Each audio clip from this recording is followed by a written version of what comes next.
when my clients first come to see me, one of the things I often ask them is, okay, well, let's say you look a year ahead. What do you want? What are we aiming at? What would your life isn't the way you want it to be. How would it look if it was the way you wanted it to be, or at least partly that way? Then we aim at that, right?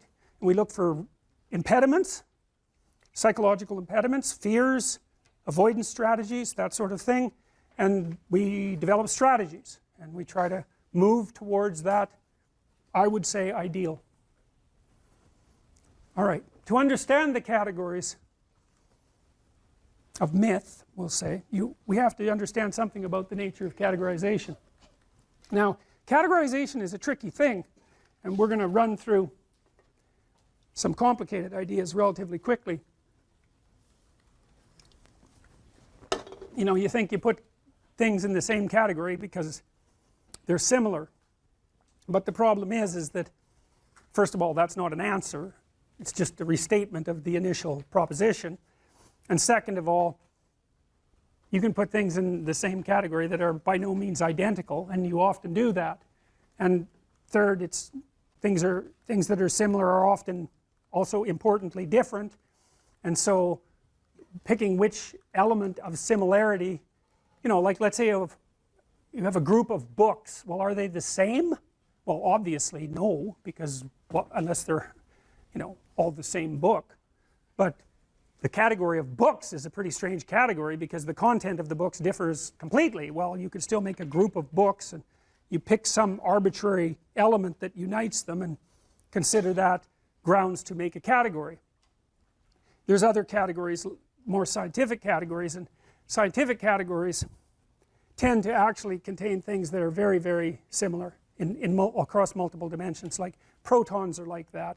As far as I can tell, there's nothing that distinguishes one proton from another, and the same with electrons. And you know, the set of triangles is like that because you can define it precisely.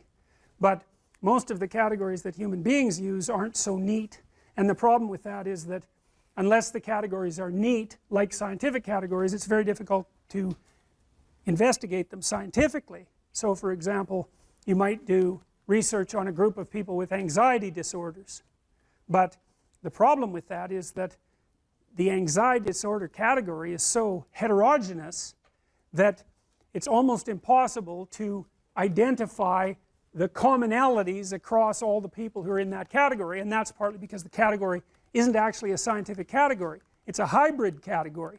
It's a practical category. I can give you an example of that.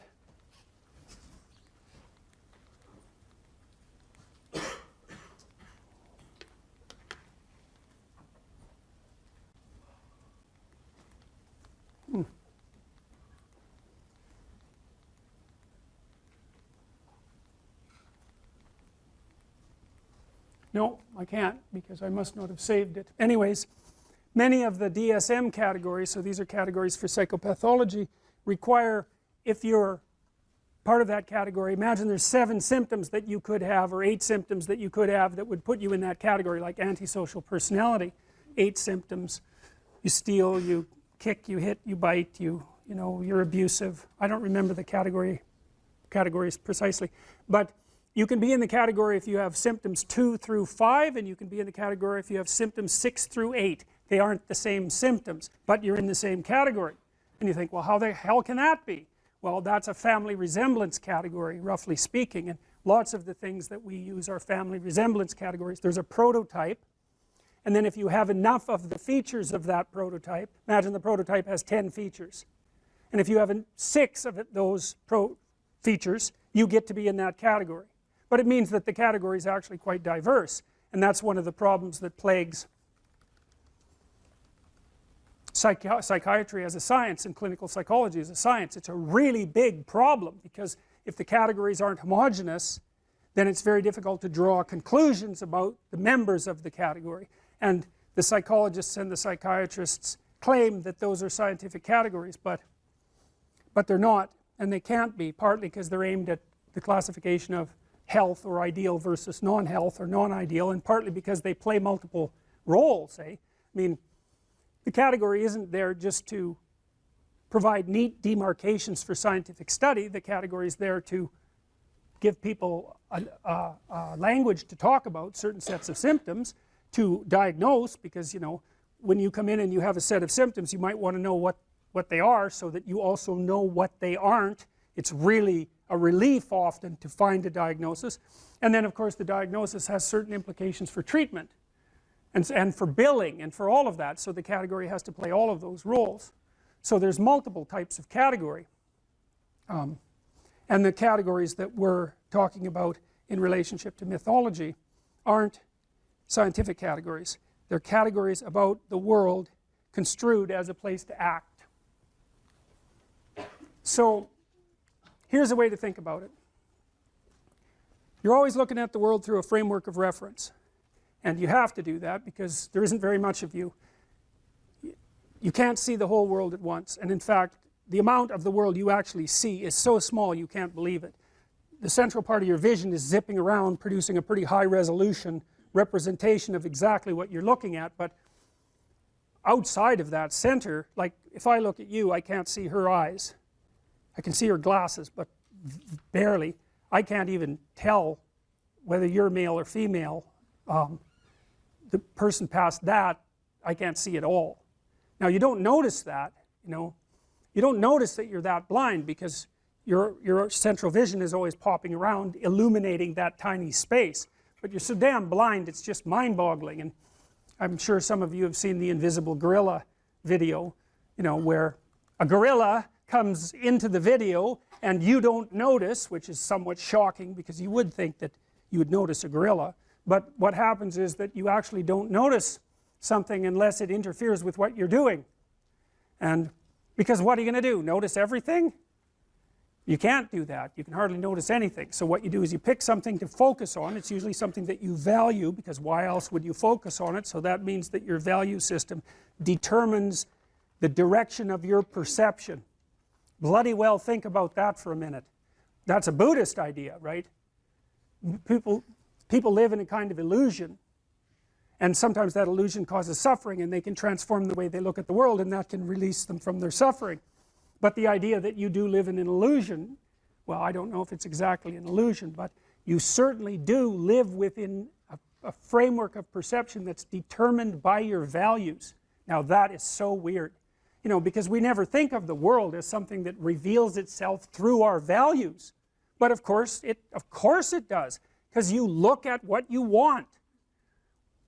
You aim at what you want, and once you've aimed, the world lays itself out for you, and that's exactly how perception works. That's why I represented it this way. You're always somewhere, that's point A, and that's somewhere in some place in some time, and you always have some notion about what you want to have happen next. You know, you're going to go to the next class maybe, you've got a plan after this. In this class you have a plan, you're hoping to learn something I presume, and maybe you have a goal with regards to a grade, and that's nested inside your desire to get a degree, and that's nested inside your desire to be educated and to have a career and have a successful life.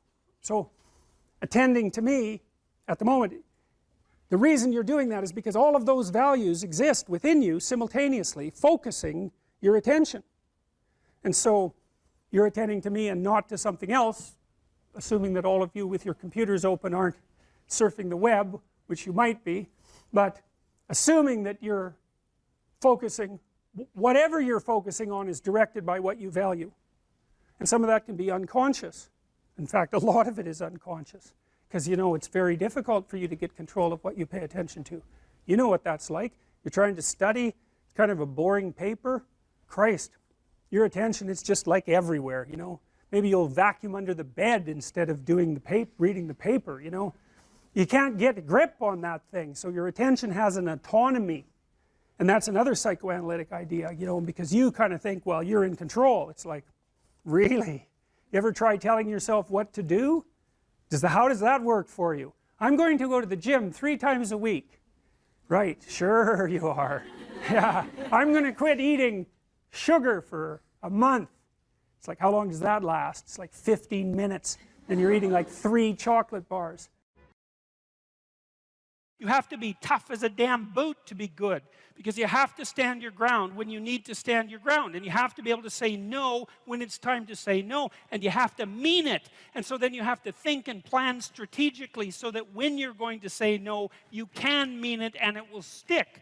You know, and that takes a certain amount of integrated malevolence, I would say. And once it's integrated, it's not malevolence, it's strength. It's strength of character. It's the ability to stand your ground. And you have to cultivate that. And you cultivate that at least in part by telling the truth. And so you take your place in the world as a decent person and as a decent citizen, and you play the hierarchical game properly. And that is to stand up straight with your shoulders back. It's like the world's an onslaught. You've got the tyranny of culture to deal with. You've got the catastrophe of nature. You've got your own damn malevolence and ignorance, right? All coming at you, plus the incredible, complicated, indeterminate potential of the future. That's all coming at you, and it's all your responsibility. And you can cringe away from it and be afraid of it and be victimized by it and be bitter and cynical about it. And no wonder, because it can be painful. Or you can turn around and you can say, man, bring it on, because there's more to me than there is to the catastrophe.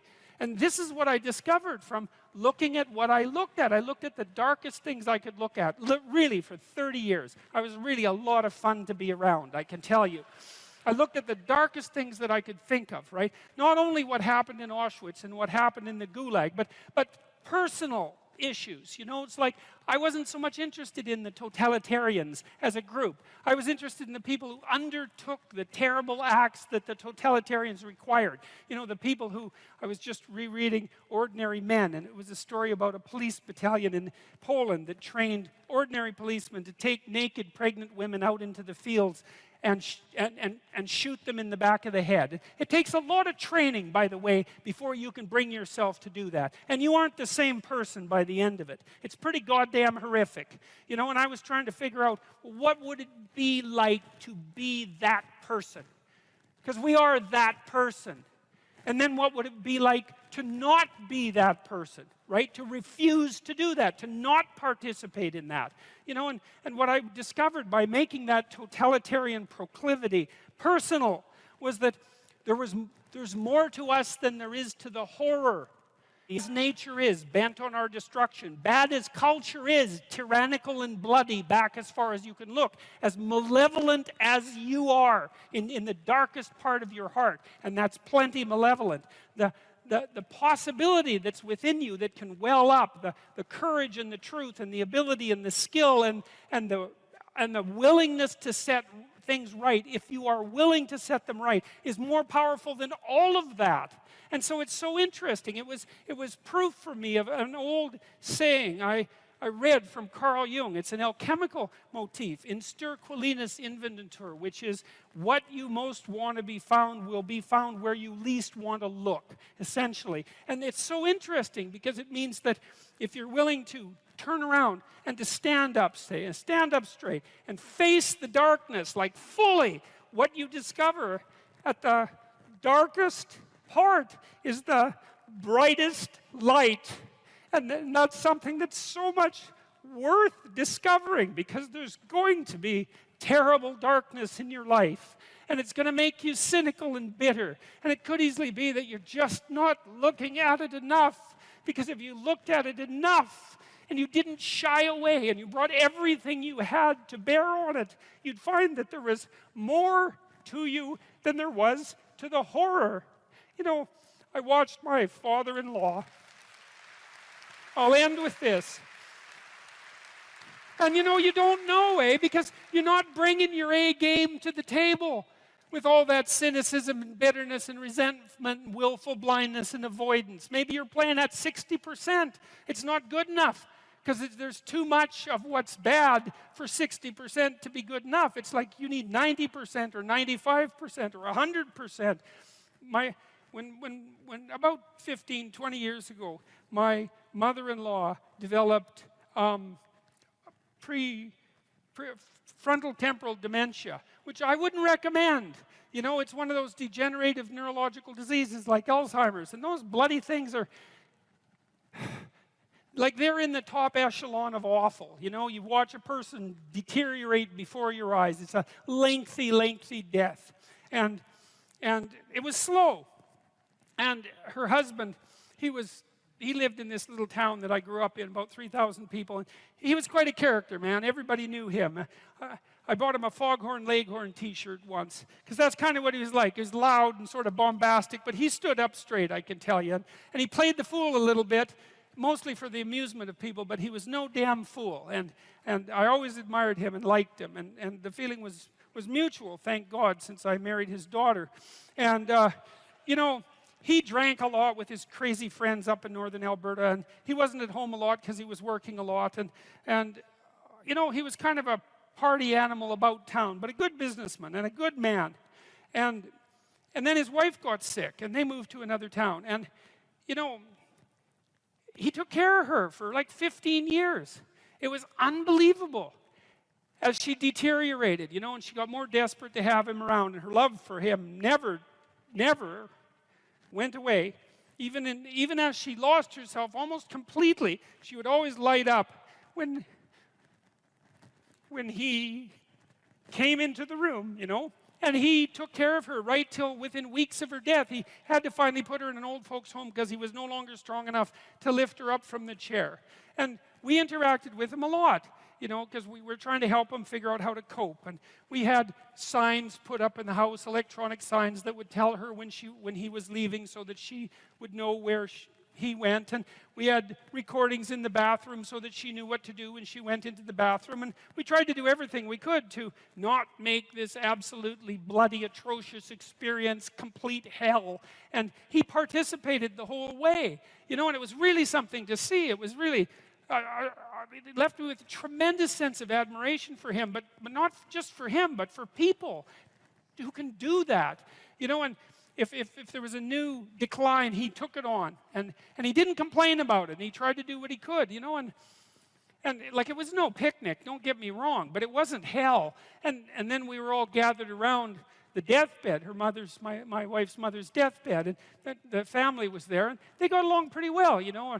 Her sister's a palliative care nurse, and the other one's a pharmacist, and none of them are particularly afraid of illness and death. You know, they're a pretty tough group. And so, you know, they made sure their mother's lips were wet while she was no longer eating or drinking, and tried to make her comfortable. And they were around the deathbed, and they were kind of getting along, you know. It wasn't Family Feud at mother's death time, and that was kind of nice. And she died, and that was that.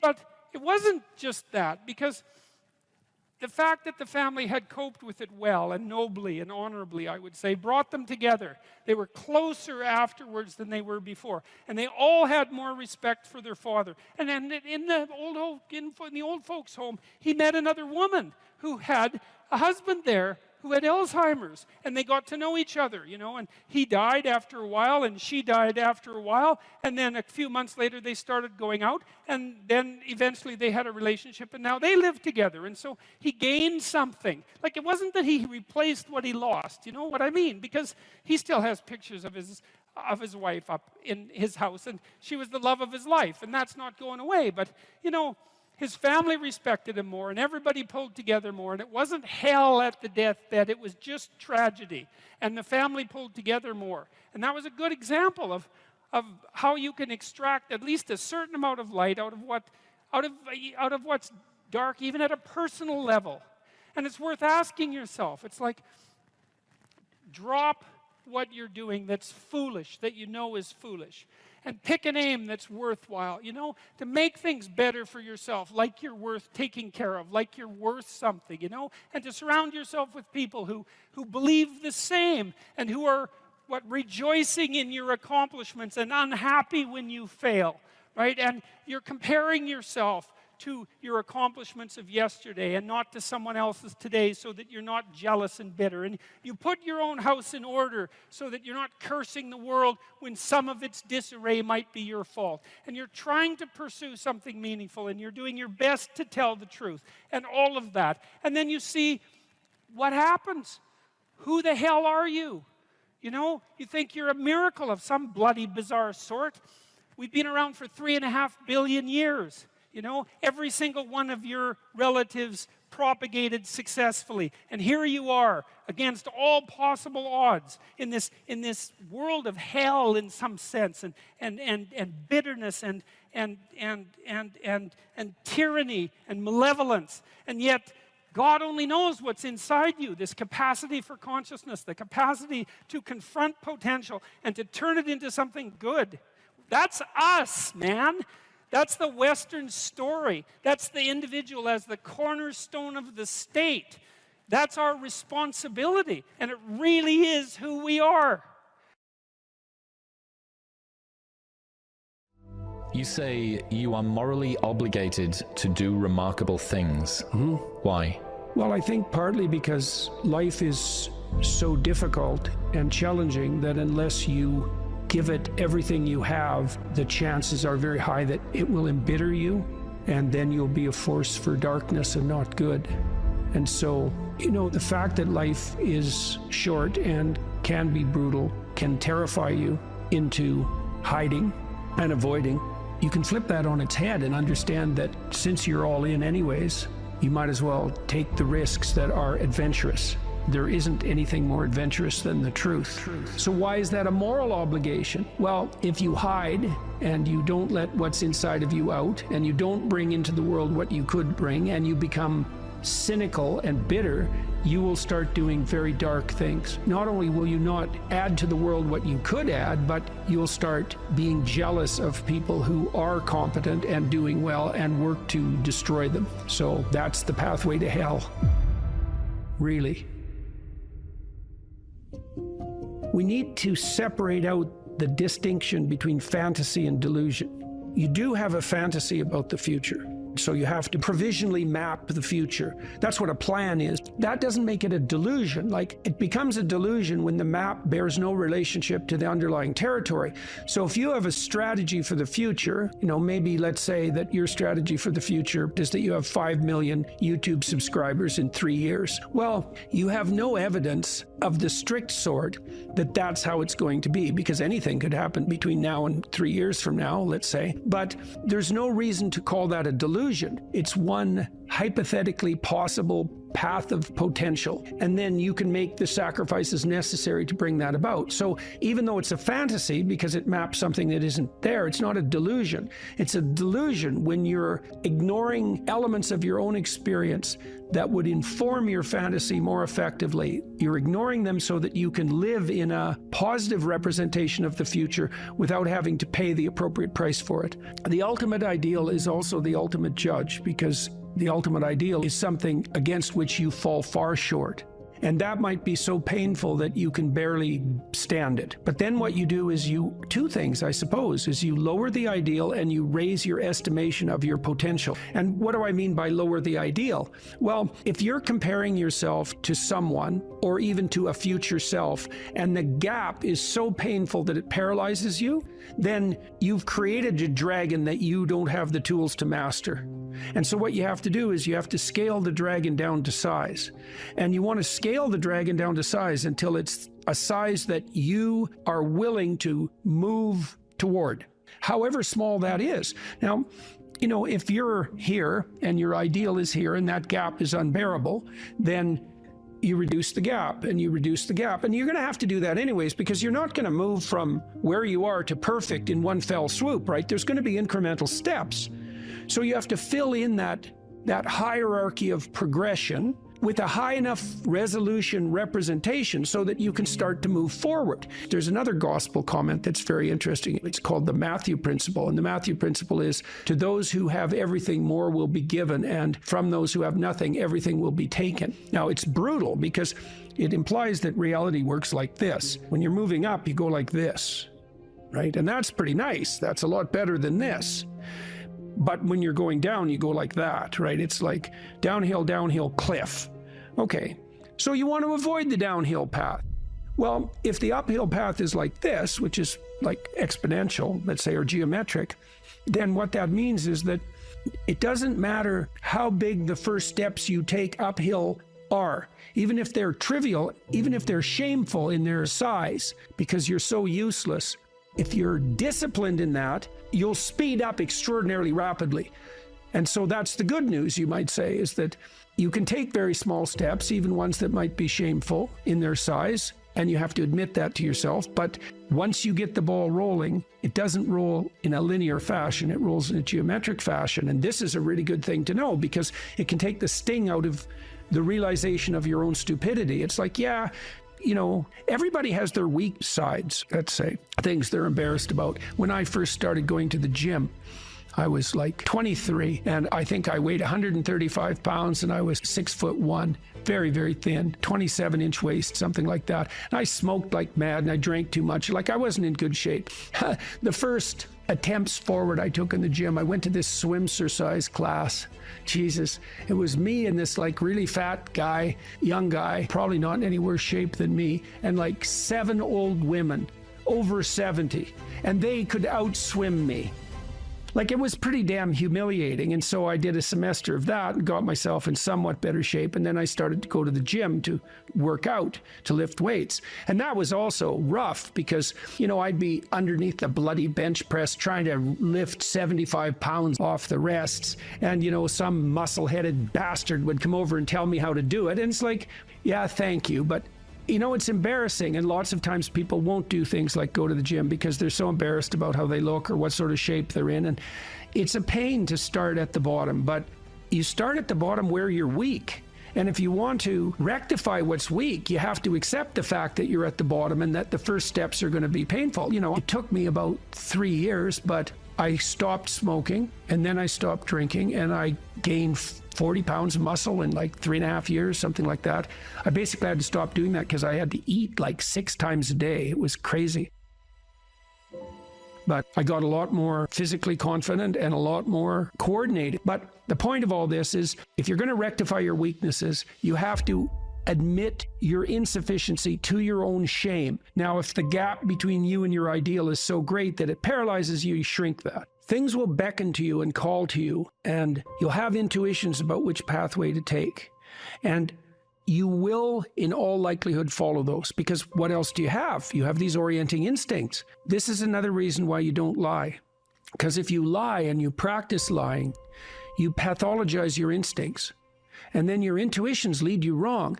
You don't want to lie because you program yourself falsely, and then you automatically see what isn't there.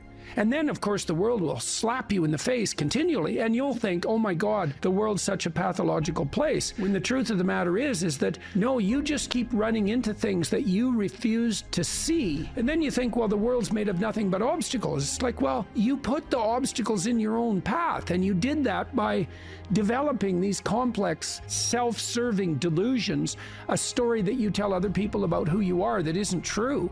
You're trying to lay out a map that bears no relationship to reality, and you keep wondering why you wander off the path and into a pit. It's like, well, how could it be otherwise?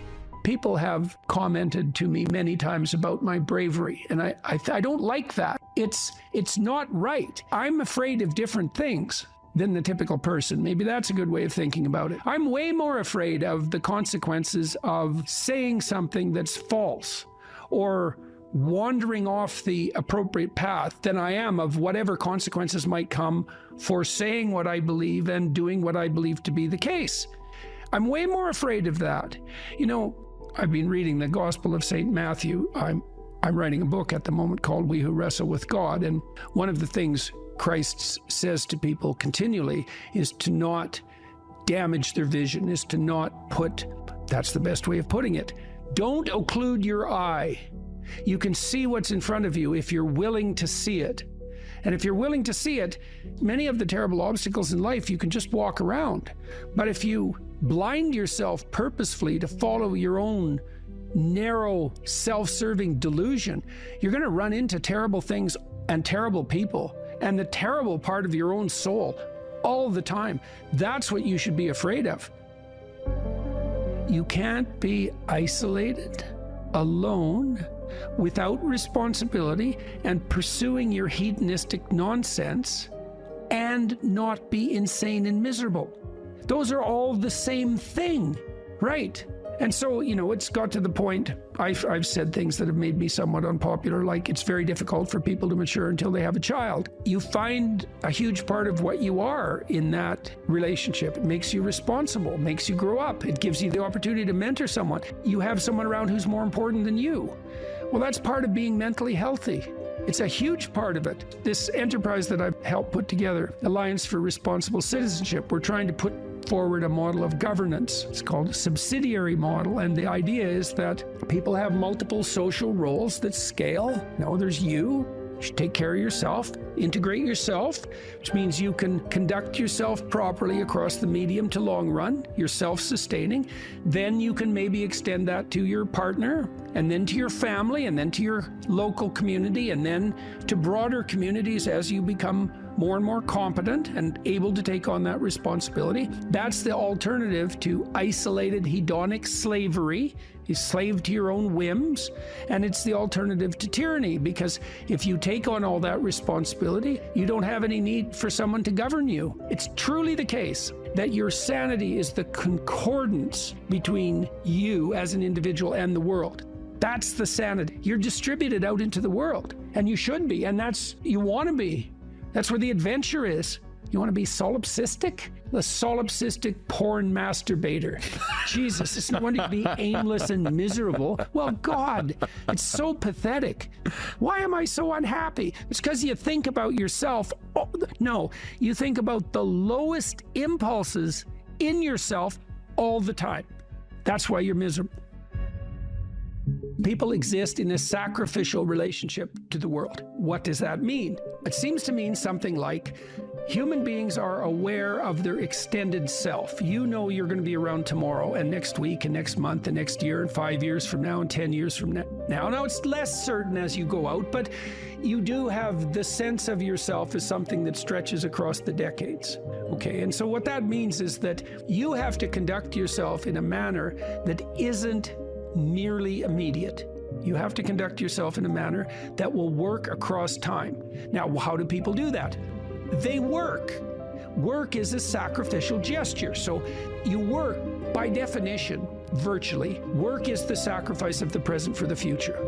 I mean, maybe someone can come up with a better definition of work than that, but I don't think so. It's like you put in time and effort right now, even if it's something not what you'd like to be doing at the moment. You put in time and effort because you believe. What the hell does that mean? You believe it'll pay off. Well, is that a contract with the future? Is it a covenant? Because the relationship that the biblical corpus characterizes human striving is covenantal. It's a bargain. The bargain is you make the right sacrifices and they pay off. That's the bargain. Now, you might say, well, that's just part of the social contract, but the biblical corpus insists that it's deeper than that. It's built into the structure of reality itself. And that if you got the sacrifices right, the future would be paradisal. That's a kind of sacrifice right there, is that you're willing to sacrifice your short-term physiological and psychological comfort for a medium to long-term benefit. It's the essence of sacrifice. This is something the atheists don't understand about the biblical narrative, is that the narrative insists that we live in a sacrificial relationship. It's the essence of humanity to live in a sacrificial relationship. It's like, well, is that true or not? Well, as you mature, your relationships are more sacrificial. It's less about what you, in your narrow sense, want right now, and it's more about what's good over the medium to long run, including other people. Well, that's a sacrificial relationship. Now, the covenant, and this is a matter of faith. It's the matter of the deepest faith. Are you willing to act out the proposition that the way to make the world reveal it will suffice? There's technically two different forms of reward. There's consummatory reward. That's what an orgasm is. It's consummatory reward. It brings the behavioral and perceptual sequence to a halt. It ends it, right? At the climax, it ends it. But then it's over. That journey is over, right? Then there's the dopaminergic reward, and dopaminergic reward is evidence of advancement towards a goal, right?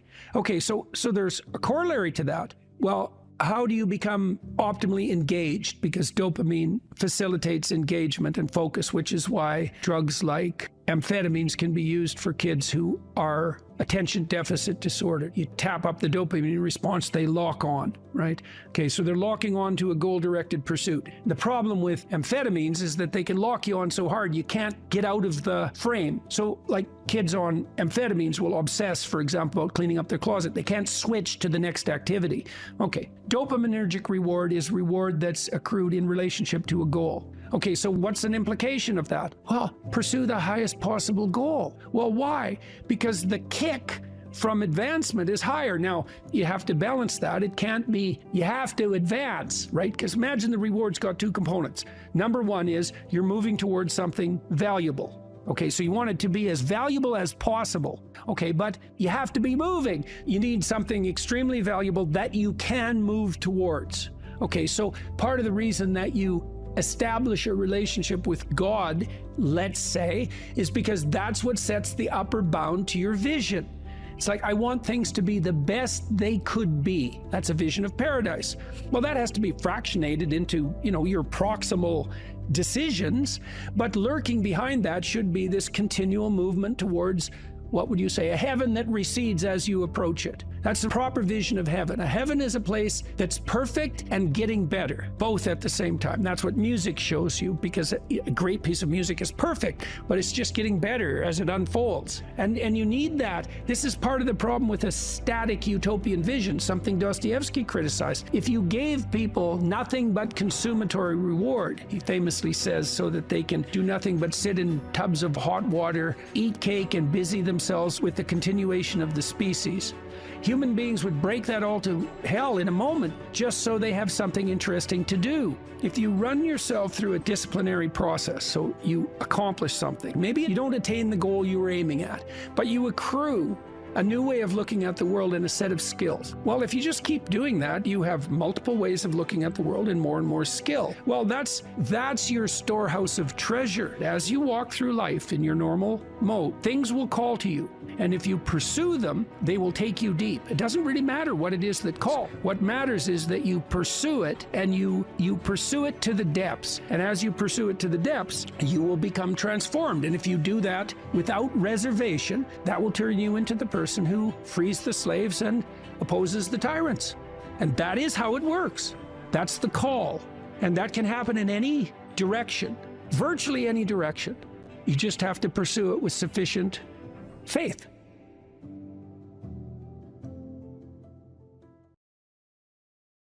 This is the Peter Pan story, roughly speaking. Peter Pan is this magical boy.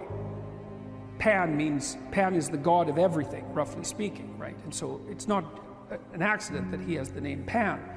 And he's the boy that won't grow up. And he's magical. Well, that's because children are magical. They can be anything. They're nothing but potential. And Peter Pan doesn't want to give that up. Why?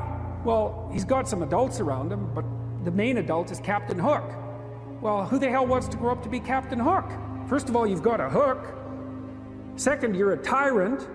And third, you're chased by the dragon of chaos with a clock in its stomach, right? The crocodile. It's already got a piece of you. Well, that's what happens when you get older. Time has already got a piece of you. And eventually, it's got a taste for you. And eventually, it's going to eat you. And so Hook is so traumatized by that he can't help but be a tyrant. And then Peter Pan looks at traumatized Hook and says, well, no, I'm not sacrificing my childhood for that. So that's fine, except he ends up king of the Lost Boys. In Neverland, well, Neverland doesn't exist, and who the hell wants to be king of the Lost Boys? And he also sacrifices the possibility that he'll have a real relationship with a woman, because that's Wendy, right? And she's kind of conservative, middle-class, London-dwelling girl. She wants to grow up and have kids and have a life. She accepts her mortality. She accepts her maturity. Peter Pan has to content himself with Tinkerbell. She doesn't even exist. She's like the fairy of porn. She doesn't exist. She's the substitute for the real thing. But the dichotomy that you're talking about is very tricky, because there's a sacrificial element in maturation, right? You have to sacrifice the pluripotentiality of childhood for the actuality of a frame.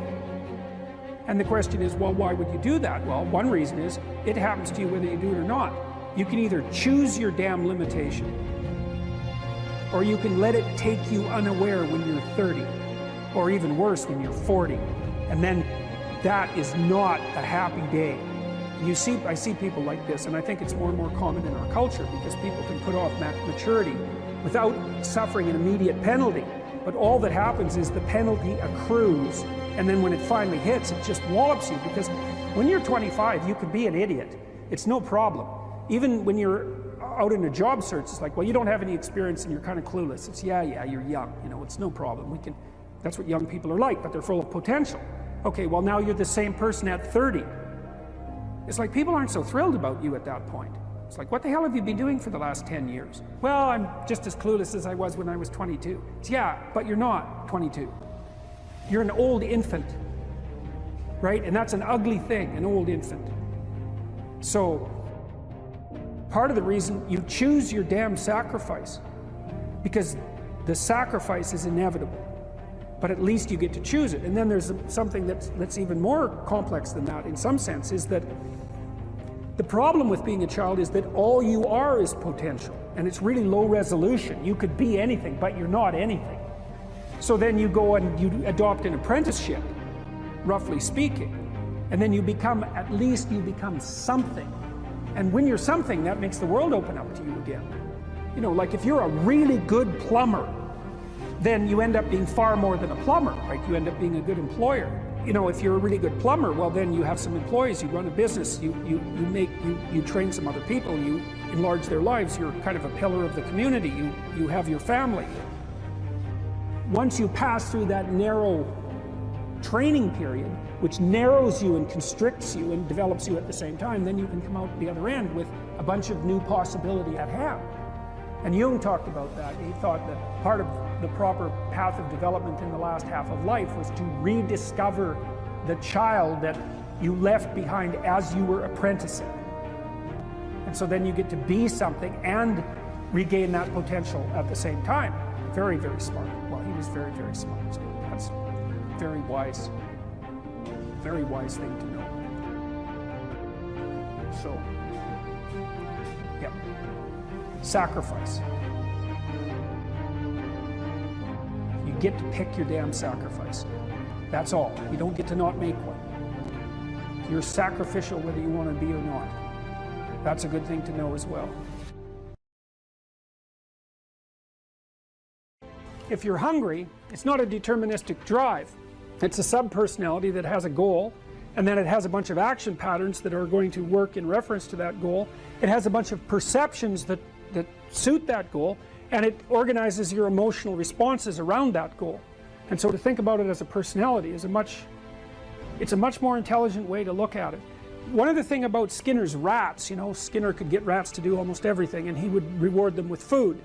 And so he had a simple rat model, but his rats were starved down to 75% of their normal body weight. So not only were they not social, gregarious rats like rats are, because they were isolated, they were genetically altered from wild rats, but they also weren't as complex as a real rat because they were starving. And so, but you know, a starving rat is a pretty good model of a rat, and a rat is a pretty good model of a person. But a lot of our models of simple behavioral learning were based on starving, isolated rats. So, anyways, how to think about motivation? We'll think about it from the hypothalamic perspective. So we could say one thing that motivation does is set goals. And we could say that emotions track progress towards goals. And I'm going to use that schema even though it's not exactly right. So you say, well, motivation determines where you're going to aim. So if you're hungry, you're going to aim at something to eat. And then that will organize your perceptions so that you zero out everything that isn't relevant to that task, which is almost everything. You concentrate on those few things that are going to facilitate your movement forward. When you encounter those things, that produces positive emotion as you move through the world towards your goal, and you see that things are laying themselves out that facilitate your movement forward. Those things cause positive emotion. And if you encounter anything that gets in the way, then that produces negative emotion, and it can be like threat, because you're not supposed to encounter something that gets in the way. It can be anger, so that you move it away. It can be frustration, disappointment, grief. Those would, if you had a response that serious to an obstacle, it would probably punish the little motivated frame right out of existence. You know, so you walk downstairs and, I don't know, the contracting company has set a wrecking ball through your kitchen. It's like, that's going to be disappointing. you're not going to keep eating the peanut butter sandwich in the rubble. That little frame is going to get punished out of existence, and some new goal is going to pop up in its stead. And you know, one of the things we're going to try to sort out is how do you decide when you've encountered an obstacle that's so big that you should just quit and go do something else, because that's not obvious, you know. And you can get into counterproductive persistence pretty easily. So we don't know how people solve that problem. It's a really complicated one. So anyways, we're going to work on that scenario. Your hypothalamus pops up micro goals that are directly relevant to biological survival. That produces a frame of reference. So it's not a goal, it's not a drive, and it's not a collection of behaviors. It's a little personality. And the personality has a viewpoint, it has thoughts that go along with it, it has perceptions, it has action tendencies, all of that. You can see this in addiction, most particularly. So one of the things that you find often with people who are alcoholic is they lie all the time. And that's because when they've built a little alcohol dependent personality inside of themselves, or a big one, maybe it's 90% of their personality, and one of the things that consists of is all the rationalizations that they've used over the years to justify their addiction to themselves and to other people. And so the addiction has a personality, you know. And so when the person is off, or maybe they're addicted to meth or something like that, where, you know, the addiction is more, it's more short-term powerful, than I would say, than an alcohol addiction. They'll say anything, and the words are just tools used to get towards the goal. And if they happen to be deceptive, whatever, it doesn't matter. They're just practical tools to get towards the goal. And then when you get towards the goal and you take a nice shot of meth or something like that, you reinforce all those rationales that you used to get the drug, and then the next time you're even a better deceiver and liar. So okay, so we're going to say motivations, one way of thinking about it is they set goals, but it's not the right way of thinking about it. They produce a whole framework of interpretation. And so we're going to think about that framework of interpretation.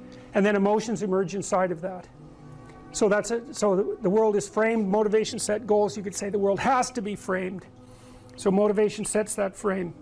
Goals, emotions, perceptions, and actions. And then actions track progress. So positive emotion says you're moving forward properly towards your goal. And if you encounter something you don't expect, you stop. That's anxiety. It's like, oh, we're not where we thought we were. And so we don't know what to do, so we should stop, because we don't know where we are or what we're doing. Stop, frozen. And then the more powerful negative emotions like pain, they might make you get out of there. So emotions, forward, stop, reverse. That's your emotions within that motivated frame. So, and that's another example of how your mind is embedded in your body. Your emotions are like they're offshoots of action tendencies. That's the right way to think about it, because action is everything fundamentally. So what are some basic motivations? Most of these are regulated by the hypothalamus, by the way, and that tells you just how important a control system it is. The other thing that's useful to know about the hypothalamus is that it has projections going up from it that are like tree trunks, and inhibitory projections coming down that are like grapevines.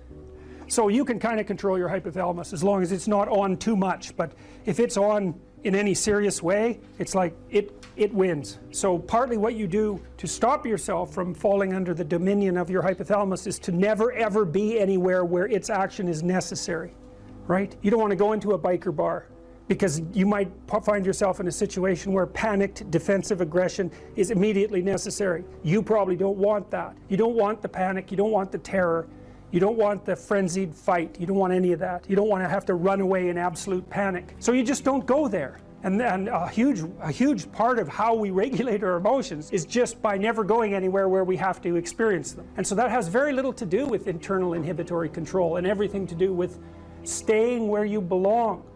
So, okay. So, basic motivations. Hunger, thirst, pain. Pain is not regulated by the hypothalamus. That's a different circuit. Anger / aggression. Thermoregulation. Panic and escape. Affiliation and care. Sexual desire. Exploration. Play. And you can kind of break those in. You can kind of break those into the classic Darwinian categories too, and say, well, there's a set of motivations that go along with self-maintenance. That'd be your survival. Ingestive and defensive. See, I've sort of coded them there. So the self-maintenance, there's an ingestive set of basic motivations that go with self-maintenance. You say that's hunger, thirst. There's a set of defensive motivations: pain, anger, thermoregulation, panic and escape.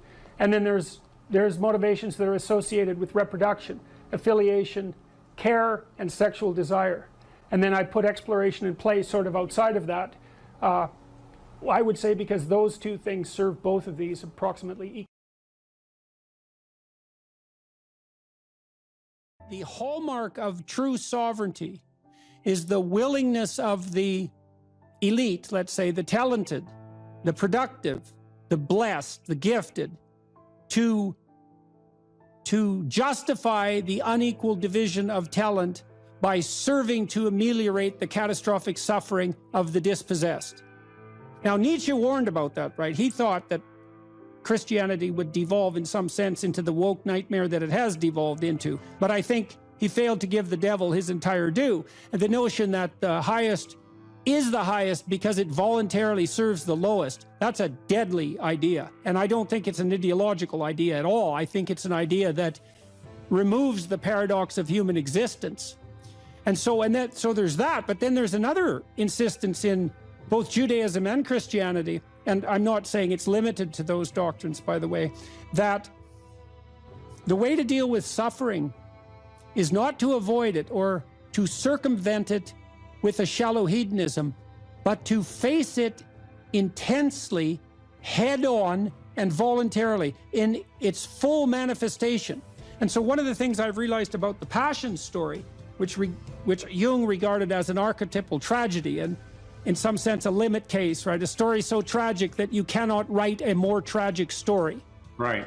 Is that it drags the observer, and so that's all of us in Christendom, through the entire catastrophe of human existence, right? So it confronts you with the mob that's after you, that you are also part of. It confronts you with moral relativism in the shape of Pontius Pilate. It confronts you with the oppression of the totalitarian state of foreigners, let's say, in the guise of Rome. It confronts you with the betrayal of your best friend. It confronts you with the willingness of the crowd to punish the virtuous and free the criminal. And that's the story of Barabbas and Christ. And Pajot told me the other day, Jonathan Pajot, that an alternative name for Barabbas was Jesus. And that what the crowd did was pick the political revolutionary over the spiritual leader. And that's perfect. And then it confronts you with the reality that we all face our own mortality, and too early. And the fact that sometimes the innocent and virtuous are punished. And so and then of course there's the horrible, tragic, torturous death, all of that. And that's all signified by the image of the crucifix and what we're doing to ourselves, even though we don't know it. I'm speaking mostly psychologically, although somewhat theologically, is that we're exposing ourselves to the ultimate catastrophe of human existence, while simultaneously manifesting the faith that if we face that unflinchingly, that will resurrect us instead of killing us. That's quite powerful. It's something, man. It's something. It's something I've been puzzling out for, a long time, but particularly for the last 6 months. I'm going to write about that in my new book. And when I talk to my audiences about that, and I would especially say this has an impact, again, on demoralized young men, and say, look, we don't know the limits to the expansion of your personality if you're willing to face things without deception. And that's a variant of that radical honesty we were already talking about. Don't live by lies. Well, life is rife with injustice, atrocity, and suffering. And so what do you do with that? Do you avoid it? There's good physiological evidence, by the way, that if you take two groups of people and you subject one group to a stressor involuntarily, and you get the other group to take on the stressor voluntarily, that the pattern of psychophysiological response is entirely different. It's entirely different emotionally, motivationally, and in terms of the damage it does. And so the involuntary imposition of a threat is stressful and damaging, but the voluntary acceptance of a threat is invigorating and revivifying. Now, it would be nice if we could be optimistic, and I think, again, the problem with being optimistic is that it's naive. So then the question is there an optimism that's not naive? And I think there is. And the optimism that's not naive is in just a visualization of how strong people can be.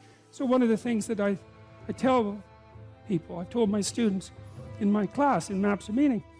Here's a goal. You want to be the person at the funeral of your father that everyone can rely on.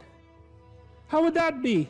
You want to be the person who's broken and useless and adding to the misery in the corner. And look, I'm not making light of people's grief. You know, I understand grief. But who do you want to be when there's a crisis? Right? Do you want to be the person that everyone can turn to for strength? It's like, why the hell not? Why not that as a goal? That'd be a good goal, because then if there's a crisis, and there will be, it won't be such a bloody crisis, because there'll be someone there that can deal with it. You know, so when I went and talked to these people at the funeral home, I envisioned that. I thought, okay, well, this is something you have to contend with if you're going to be alive and adult. You have to contend with death and suffering, and you have to be ready for it. And you have to be there for the person, because that's all they're going to have. And so there's a goal, man. And in this time of nihilism, you know, it's what's the point of life? People ask, and they're taught that at universities. What's the point of life? Everything's interpretation. Humanity's a cancer on the planet. You know? Well, how about no? How about not that? How about that there's something to us?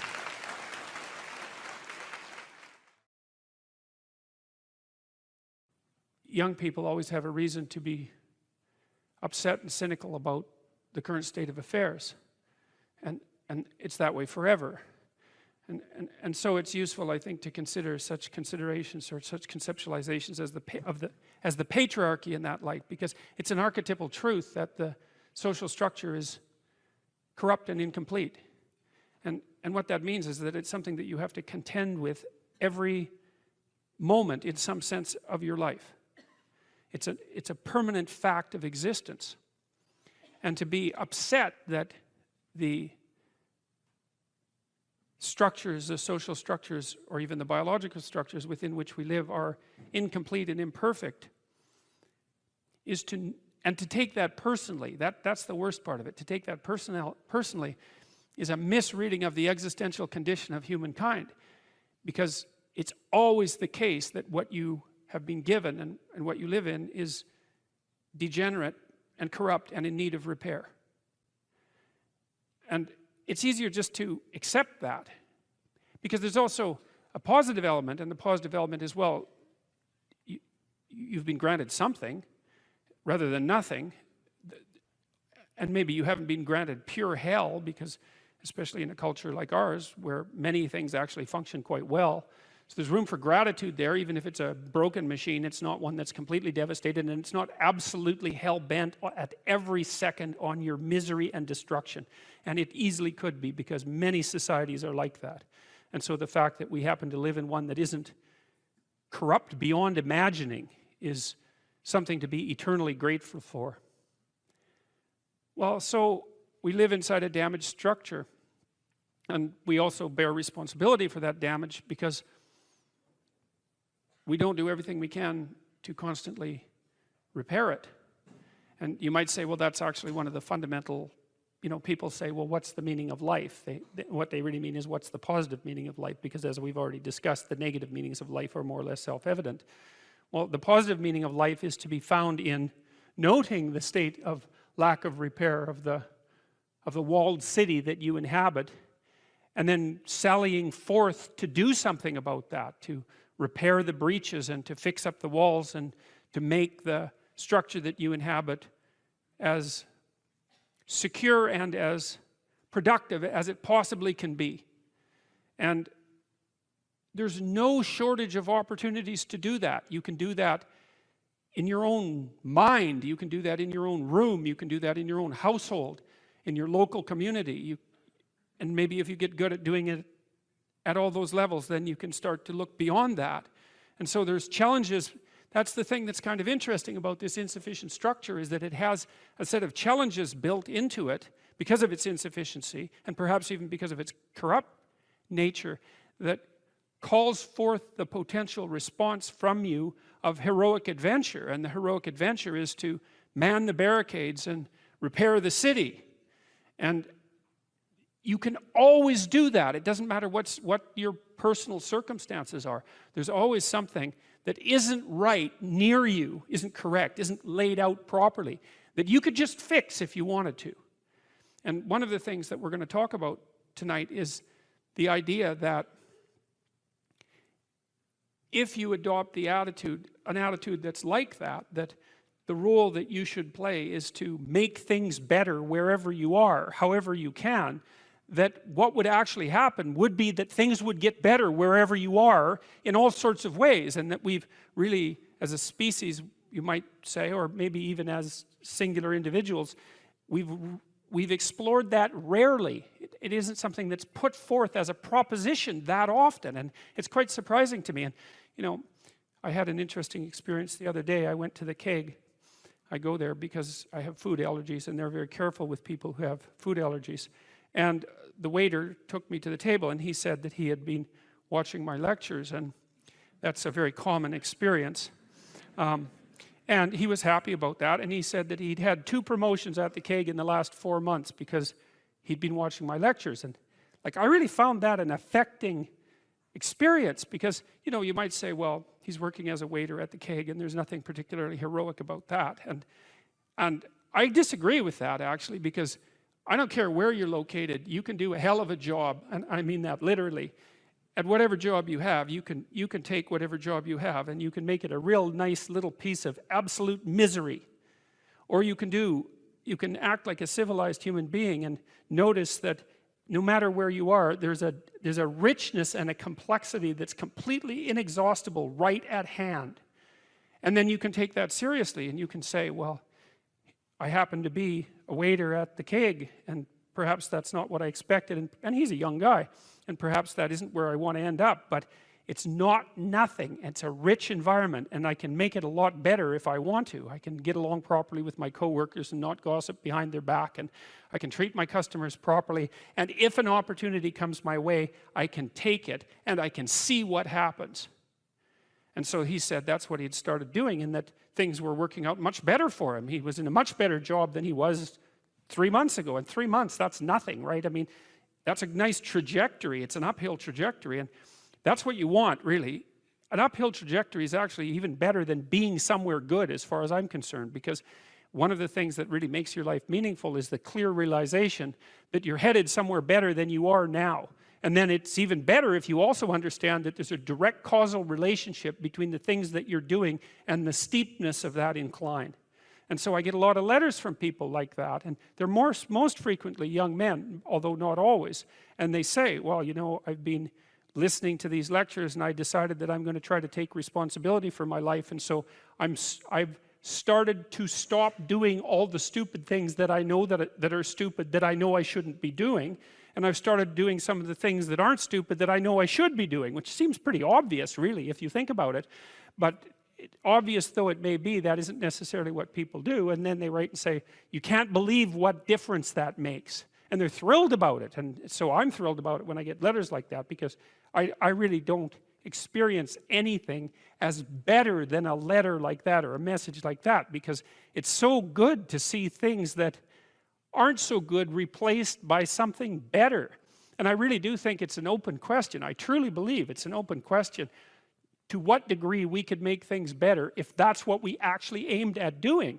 You know, in some of the stories that we've covered already, the story of Cain and Abel in particular is really an analysis of that problem, which is so remarkable. It occurs so early in this document. It's such a foundational story, and it basically says, well, there's 2 modes of being in the world, right? There's one where you adopt the responsibility for living properly, for being properly, and you make the sacrifices necessary for doing that, and then everything will flourish properly.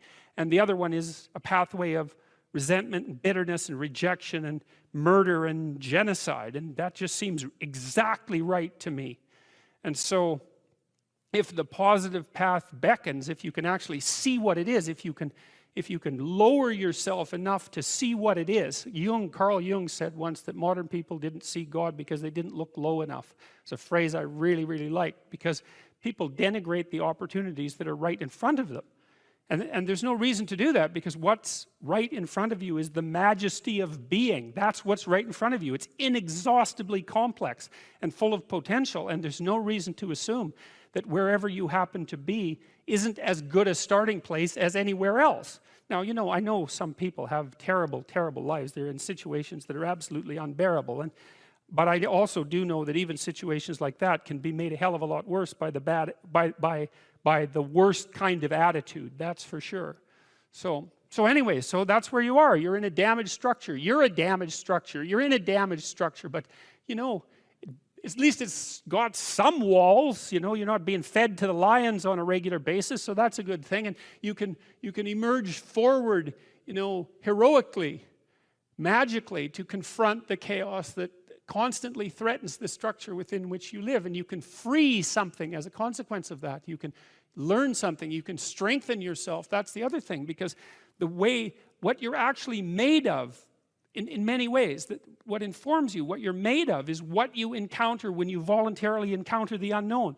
And so the more you voluntarily encounter the unknown, the more you get made of. And the more you get made of, the more there is to you. And then the more you're good at encountering the unknown and restructuring order and calling forth proper order out of the potential of being. And God, you got to think, why wouldn't you do that, since you can do that? And it's an endless mystery. You know, I think part of it is that people, well, it's also encapsulated to some degree in the story of Adam and Eve, because what happens to Adam is when he becomes self-conscious, right? He becomes ashamed of himself and regards himself as a lowly sort of creature. And there's endless reasons why people would do that, because, of course, we're rife with imperfection. And so he hides from God. And I think that's actually the answer to the conundrum, which is that people don't aspire to the highest good because they're deeply ashamed of themselves and their weaknesses and their insufficiencies. And so that's not the only reason. I mean, there's the desire to avoid responsibility, and there's all the negative motivations as well, like resentment and hatred and the desire to make things worse. I don't want to, you know, give us too much of a break, but it's something like that. But it's okay to not be in a very good place if what you're trying to do with that not very good place is make it better. And one of the things I really have learned as a clinical psychologist is that you just cannot believe how powerful incremental progress is. You can do the calculations like, it's like compound interest, you know. If you make your life 0.1% better a week, man, in 2 or 3 years, you're in such a better place than you were that it isn't even like the same domain. And if you keep that up for 10 years or 20 years, you know, especially if you're young and you start early, you start to straighten yourself out and fix the things that you can fix. You can transform your lives in ways that are completely unimaginable. And God only knows what the upper limit of that is in terms of human possibility, because we are amazing creatures, you know, when we really get our act together and stop running at 10% of our capacity, you know. So that's what you do. You've got, you know, the fact that things aren't exactly the way they should be at least gives you something to do, you know, and that's maybe something great to do, because there's no shortage of suffering and trouble that besets the world that you could conceivably ameliorate in some way. And the utility and meaning, the utility of that and the intrinsic meaning of that is self-evident. So it also makes me curious about nihilism, for example, and despair, because, I mean, I understand those emotions. I understand them deeply, and the intellectual mindset that goes along with it, but they just seem beside the point to me in some sense, because there are so many things that need doing that all you really have to do is open your eyes and look at them and then decide that you're actually going to do something about them. And you might think, well, what's within my scope of influence is so trivial that it's not worth doing. It's like, it won't stay trivial for long if you do it. Not at all. And I don't think it's trivial to begin with. I really don't believe that anything done right is trivial. And my experience in my life has been that anything I actually did paid off. It didn't pay off necessarily in the way that I expected it to pay off. That's a whole different story. But if it was genuine commitment to do something, even if it went sideways and the outcome was really something other than what I expected, the net consequence over time was nothing but good. So every new frontier that can be conquered is an advance forward, and there's no shortage of frontier because we're surrounded by the unknown. We're surrounded by our own ignorance, and we can continually move into that domain, into the domain of chaos, or we can restructure pathological order. And that's the secret to proper being. And so then you encounter chaos that way, you know, and then you can regard yourself as the sort of entity that, despite its insufficiency, has the capability to conquer chaos, despite the danger of that. That's the other thing, because the fact that you're fragile is actually a precondition for your heroism, because if you weren't fragile, then there'd be nothing heroic about doing something difficult, right? Because if you couldn't be hurt or damaged or defeated or end up in failure, then where's the moral courage in the endeavor? It has to be that the fragility is built into the courage. And so it's not a reason not to engage in it at all. In fact, quite the contrary. And so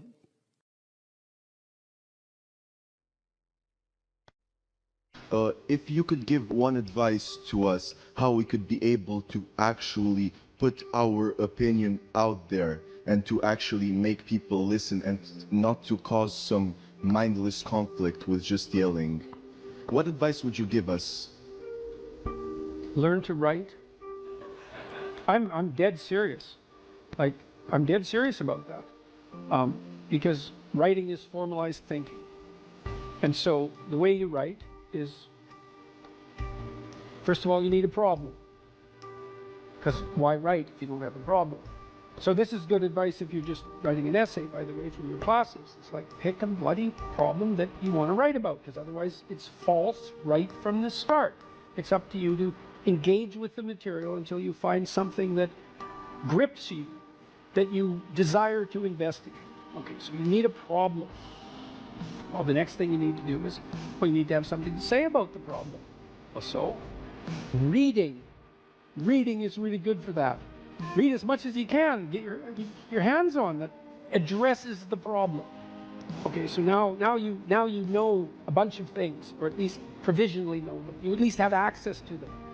Well, now you start sorting through it. It's like, okay, well, maybe I need to summarize what I've learned, and then I need to iron out the contradictions between what I've learned, and I need to elegantly formulate that, and I need to get my word choice right, and my phrase choice right, and my sentence choice right, and I need to organize the sentences into proper paragraphs, and the paragraphs into proper sequence, so that I have a coherent argument. And at the same time, what you're doing is you're integrating your own personality at the highest and most abstract level of organization, and you're sharpening your tools, and you're putting yourself straight, because you're learning to think. You learn to do that by writing. And so I would say, pick some hard problems and learn to write very, very carefully. And when I say pay attention to the word, I mean that. Pick the right words, organize them into the right phrases, get your sentences straight. Like when I wrote my first book, Maps of Meaning, I believe I wrote every sentence in that book 50 times. 50 variants of every sentence. I'd read it once, I'd read it again, I'd read it again, I'd read it again, and I'd have a little competition. Which sentence is better? Which sentence is better? I pick that sentence. Do the same with the paragraphs. Over many, many years, you hone your words. They're the most powerful thing about you, bar none. If you are an effective writer and speaker and communicator, you have all the authority and competence that there is. And so you're at university. Maybe you're taking a humanities degree. Well, what's the humanities degree for? To teach you how to think. You learn to think by writing. Now there's more to read, to speak, and all of that. But the best thing you could do is read and write every day. A couple of hours every day. Write about things you find important, and see if you can discover what you believe to be true. And that'll build you a foundation. And it's unbelievably practical. Like if you look at people who are phenomenally successful across life, there's various reasons, but one of them is that they're unbelievably good at articulating what they're aiming at, and strategizing and negotiating and enticing people with a vision forward. It's like, get your words together, man. That makes you unstoppable. And that's the core of the humanities, that idea. Get your words together. Make yourself an articulate creature, and then you're deadly in the best possible way. So, and take that seriously. And I'll end with something too. You students, you might think in your more cynical moments that you have to offer your professors what they want. and gerrymander the content of your language to suit their predilections, or what you consider to be their predilections. First of all, it's a very small minority of professors who are corrupt enough to punish you for producing a high-quality essay that they don't agree with. And though that's reprehensible, but it doesn't happen very often. But more importantly, it's the highest academic sin to do that, because what you're here to do is to learn to find your true voice. And every time you deviate from that for expedient reasons, you corrupt yourself. And not in a trivial way, because when you formulate your arguments, that becomes a permanent part of your character. You carry that with you. It becomes part of the structure through which you view the world, and it guides your actions. And so you hold your words pristine, and you work in a dedicated way to become as articulate and clear as you can possibly become. And there's nothing that's more practical and noble than that at the same time. That's why the humanities are so valuable. You think, well, what good is a humanities degree? It's like, well, you come out of here able to speak and think and write, no matter where you go, like you're headed for the pinnacle, and hopefully in a way that's positive for everyone. If you're resentful about something, well, first of all, you should notice, I'm resentful. And that's kind of humiliating, because no one's proud of being resentful. It's a shameful emotion.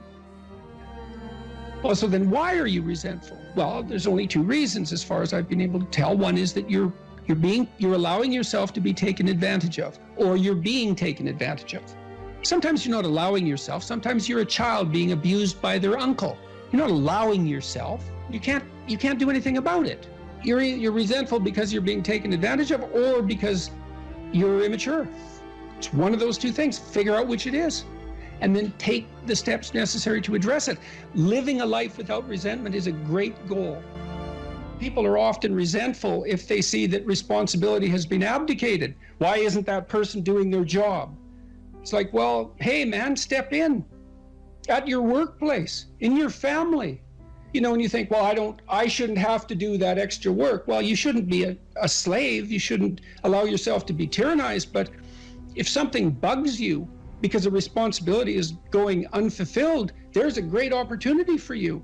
And this is something I don't think we teach young people well. And one of the things, you may remember this, that was so striking about the tour was that I made a case fairly consistently that most people find the meaning that sustains them through the vicissitudes of life, not in happiness, but in responsibility. And that would bring everyone to a halt. It would always make the whole theater silent. It's like, oh, I never thought of that connection. Because maybe you want to avoid responsibility, and you can understand why. You can understand why. You hide from it. That is what you encounter if you go out in the world and you think, who the hell wants that? I don't want the responsibility. It's like, well, yes, you do, as it turns out. There's nothing better than responsibility. Now, you know, I say that with some caution. I think that it's hard to say. The responsibility, I've been overwhelmed by my apparent responsibility, but I think it's also kept me alive. And I mean that literally. And so, wait, can you go a little deeper with that? I mean, when you were at your darkest moments in the last 2 years, whatever that might be, was it the feeling well, of there's the many times in the last year where it would have been much easier for me just to be dead. That's constant. So, but no. But is it but no because of something in you, or is it but no because of the people that you would have abdicated that responsibility of the people, or is that ultimately the same That's thing? it. Yeah. Well, I do think the two aren't easily distinguishable, but it's definitely that. It's definitely that. You know. And it's one of the chapters, the last chapter, is be grateful in spite of your suffering. You know, you need a meaning to sustain you through suffering. And it is the case that you find that in responsibility. Well, and so it's good advice for anyone who's at work. You're resentful about this and that because people aren't pulling their weight. Pull it. See what happens. You become indispensable instantly. You'll know everything. And maybe that job won't be for you, or maybe that relationship won't be for you, but you'll take your hard acquired wisdom and go elsewhere and flourish there. So, you know, this kid stopped me. I think I wrote about this in this book. kid stopped me in a restaurant one day when I was walking in, and he said, and he had an undergraduate degree, and he was working as a waiter in a chain steak place. And he stopped me and he said, you know, about 6 months ago, I was watching one of your lectures and I decided to stop being resentful about my job. And he was resentful because he had a university degree and he's working as a waiter. You know, and look, I don't have anything against waiters. It's like a waiter can make your evening, you know, hooray. He said, well, I decided I'd start trying at my job, like really trying as if it was worthwhile. He said he got 3 promotions in 6 months, like he's just rocketing up the power hierarchy. Well, it's not power, it's competence if it's well run. You know, and places are full of opportunity. There's always people out there who are doing far better than you on pretty much anything you want to imagine. And if all you're doing is seeing yourself in their reflected light, let's say, then it's going to be pretty damn dismal. But it's not a good comparison because, well, first of all, there's danger in just comparing yourself to others, period, because they're not you. And God only knows what struggles they had to undertake to get to where they were, or what burdens they're currently carrying that you're not aware of. But you can certainly contrast yourself with yourself. And that's a lot better. It is the only way. Well, it's also the only way of really measuring anything approximating proper improvement. You can actually tell when you're a little better than you were yesterday. Right. And you can actually do that. That's another thing that's so interesting about it, is that you can actually make yourself a little better in some way, pretty much, well, I don't know if it's at every moment, but you can certainly do it every day. Let's say you want to become who you could be in the fullest sense. So let's say you're someone who's going to solve some serious problems.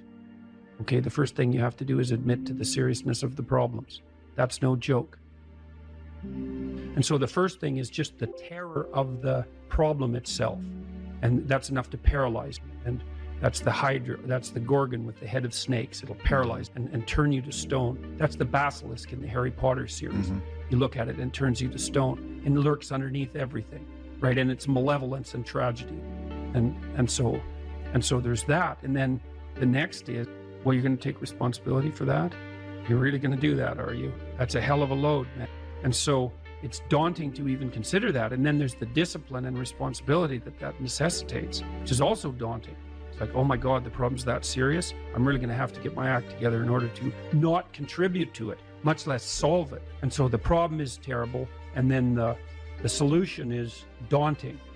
But the upside of that is like, well, there isn't anything better to have than a problem that's worth solving, like that's really worth solving.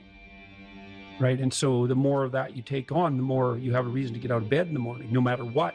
Like, I'm getting up, I'm trudging forward. Doesn't matter what I'm suffering from. I've got things that need to be done. They're necessary. And that gives you that sense of purpose that is the antidote to bitterness. Okay, well, let's say you want your life to be meaningful. It's like, okay, then what you do matters. It actually matters.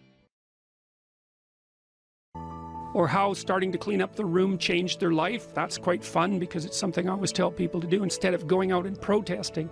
Jesus, I just can't stand Cleaning up that. the room? Yeah. Meaning? Well, my sense is that if you want to change the world, you start from yourself and work outward because you build your competence that way. It's like, I don't know how you can go out and protest the structure of the entire economic system if you can't keep your room organized. Well, I made a video call, which was called Message to Millennials, where it was called How to Change the World Properly. A bit of it on the pretentious side, I suppose, but I was trying to produce something that was a counterposition to this idea that what you should do is go out and fix up other people. You know, that's just not right. And there's a New Testament line about that, something about, you know, not worrying too much about the log in your neighbor's eye, or about the speck in your neighbor's eye when you have a log in your eye. What would the world be like if people stopped avoiding the things they knew they should do? You know, because the question is, how much are we contributing to the fact that life is an existential catastrophe and a tragedy? How much is our own corruption contributing to that? That's a really worthwhile question. The things you leave undone because you're angry, you're resentful, you're lazy, you have inertia. Well, you consult your conscience and it says, well, you know, that place over there could use a little work. It's the same as working on yourself, and so you clean that up because you can. And then things are a little clearer around you. And you're a little better off because you've practiced a bit. And And so you're a little stronger, and then something else manifests itself and says, well, maybe you could like take a crack at fixing me up too. So you decide to do that, and then that gets a little bit more pristine, you know, and soon, and it's humble because you're not exceeding your domain of competence. You know, it's like, don't be fixing up the economy, 18-year-olds. You don't know anything about the economy. It's a massive, complex machine beyond anyone's understanding, and you mess with it at your peril. So, and can you even clean up your own room? No. Well, you should think about that. You should think about that. And so this is a good thing for people to know. If something bothers you, there's a billion things that could bother you, and not everything does. And so then you might ask, well, why does that thing bother you when some other thing that's equally bad doesn't? And as far as I can tell, the answer to that is because if it bothers you, that's your problem. And you might think, I don't want to have a problem. It's like, that's because you don't know that problems and opportunities are the same thing. So if a problem's crying out for you, to you, then it could well be that your proper destiny is to address that problem, in which case it's an immense opportunity. And you saw that, exactly that. Oh, look, there's an absence in the marketplace. Well, that's a good discovery, an absence in the marketplace, especially if you're right. And so that's what you did. And then you got a movie out of it. So that's a pretty good deal. Yeah. You know, and that's independent of its eventual success as a movie, because even if it lands at any of the levels of success it could land at, you got to make a movie. And so that's pretty good. And God only knows what you learn doing that. So there's no loss in that, right? Yeah. There's just gain. There was an interesting thing that I realized during this whole thing, and it is related to what you just said. So for many years, I have told people that if you have an idea and you don't execute on it, your idea doesn't mean anything. Ideas are a dime a dozen, and it doesn't really matter. Yeah.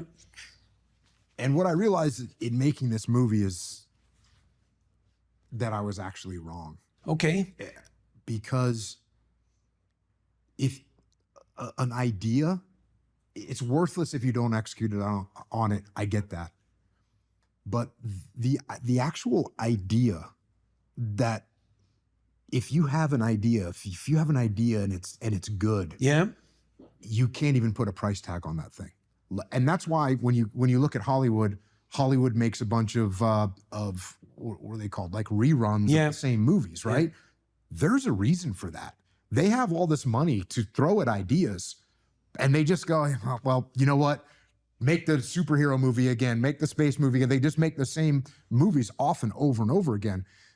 And I realized that these, if you have a really good idea, you have to execute on it. You have to do something with it, because if you don't, it's like a mortal sin not to execute on a good. Well, it's a revelation, a good idea. Yeah. It's a gift. It's grace. Where does it come from? That's why I was kind of very curious. That's exactly right. Because I know the answer to that. I look at it like, they know what molecules are in an amoeba, right? Yeah. We know what chemicals and we know what's in it, but we can't make an amoeba. We can't make something alive.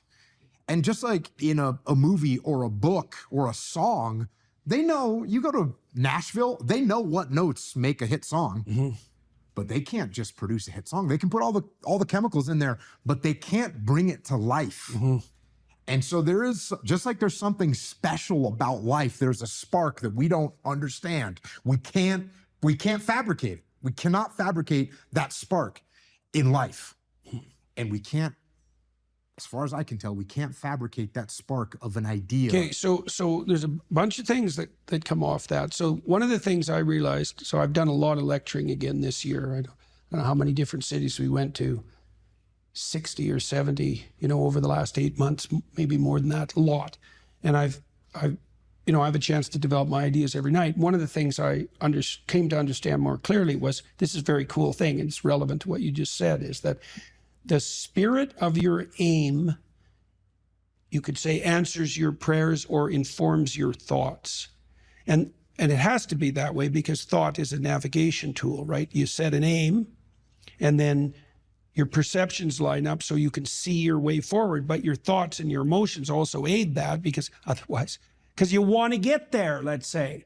And then the methods by which you might advance come to mind because you've set your aim. Okay, so we can take this apart in this idea that came to you. It's like you wanted to serve your children. Okay, you wanted to serve them in a manner that was better than what was being served to them. You wanted to serve them in a manner that would help them develop in this adventurous way. So that was your goal, your aim, when you went to the library. And then what happened was there was a mismatch between what you discovered and your aim. And so now that constitutes a problem, but it also constitutes an opportunity, right? Because now you see that if your aim was correct and there's a void, well, then that's a moral problem even. Okay, so now if it's a moral problem because your aim was right and the mechanisms for that aim to be manifested aren't available, well, then that's a genuine gap and it needs to be addressed. And if you figure that out, it's your moral responsibility to do something about it, but it's also your great opportunity. Okay, so there's that. So that's what you're serving. If your aim is correct and true, and you have a revelation in relationship to that aim, and you don't act on it, you've thrown away the pathway to that aim, and you've betrayed it. That's not a good idea. But even more concretely, one of the things my wife has really learned to do in the last 2 years, she started to write and she started to speak publicly because she introduces me and talks for about 10 minutes. And she's learned during our discussions, our private discussions, let's say, if an idea emerges, she writes it down right away, no matter what we're doing, right? The idea comes, you write that thing down because it's a gift and God only knows what it's worth. You know, you could have a good idea now and then. It might be a good idea that changes your whole life. And you could have that idea and be casual enough to forget it. And that was that. And then you'd wonder why you never got anywhere. It's like, well, you had a gift and you didn't. And then there's another issue too, is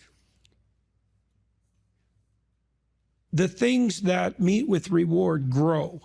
That's a neurological truth. That's how large language models are trained. They're trained with reinforcement. The closer they get to the target, the more weight is put on that response. So it's literally reward that trains large language models to match to target. Well, if you have a bit of a creative spark and ideas are being revealed to you in concordance with your aim, and then you don't act on those, you punish them. You punish the source of the ideas. Just like demoralizing a kid. Like if a kid comes to you with ideas and every time they come, you say, oh, that's stupid, or what the hell do you know? Or you say, I'm going to do something about that, and then you don't. That kid will stop coming to you with ideas. Mm-hmm. And people do that to themselves all the time. Yep. And so you even have an obligation to you can watch this, you know. This is what I've been trying to teach people too, is if you want to improve your life, it's like, well, set that as an aim. I'd like things to be better. And then ask, what could I actually do that would move me somewhat in that direction? You'll get an answer. That's a good way to pray. That's a good way to pray. And I've experienced two things here, and these are like the opposite ends of the spectrum. And this is, I think, a very positive thing for people to hear. If I was a young person, I would really like to hear this. So there are going to be times like you're talking about with your wife where all of a sudden from nowhere, or from somewhere, but somewhere that we don't know and understand, all of a sudden there's an idea there. The source of all revelation. It shows up. Yeah. It shows up. I've had that happen to me where it's like, boom, I wrote a book called Mikey and the Dragons. That came just boom. I just instantly had this idea. Boom, I wrote the book. Yeah. And I remember when I was an English major in college, and some of the old poets, they would claim that, you know, they just wrote this first, you know, the first draft, that was it. It was one draft, one shot.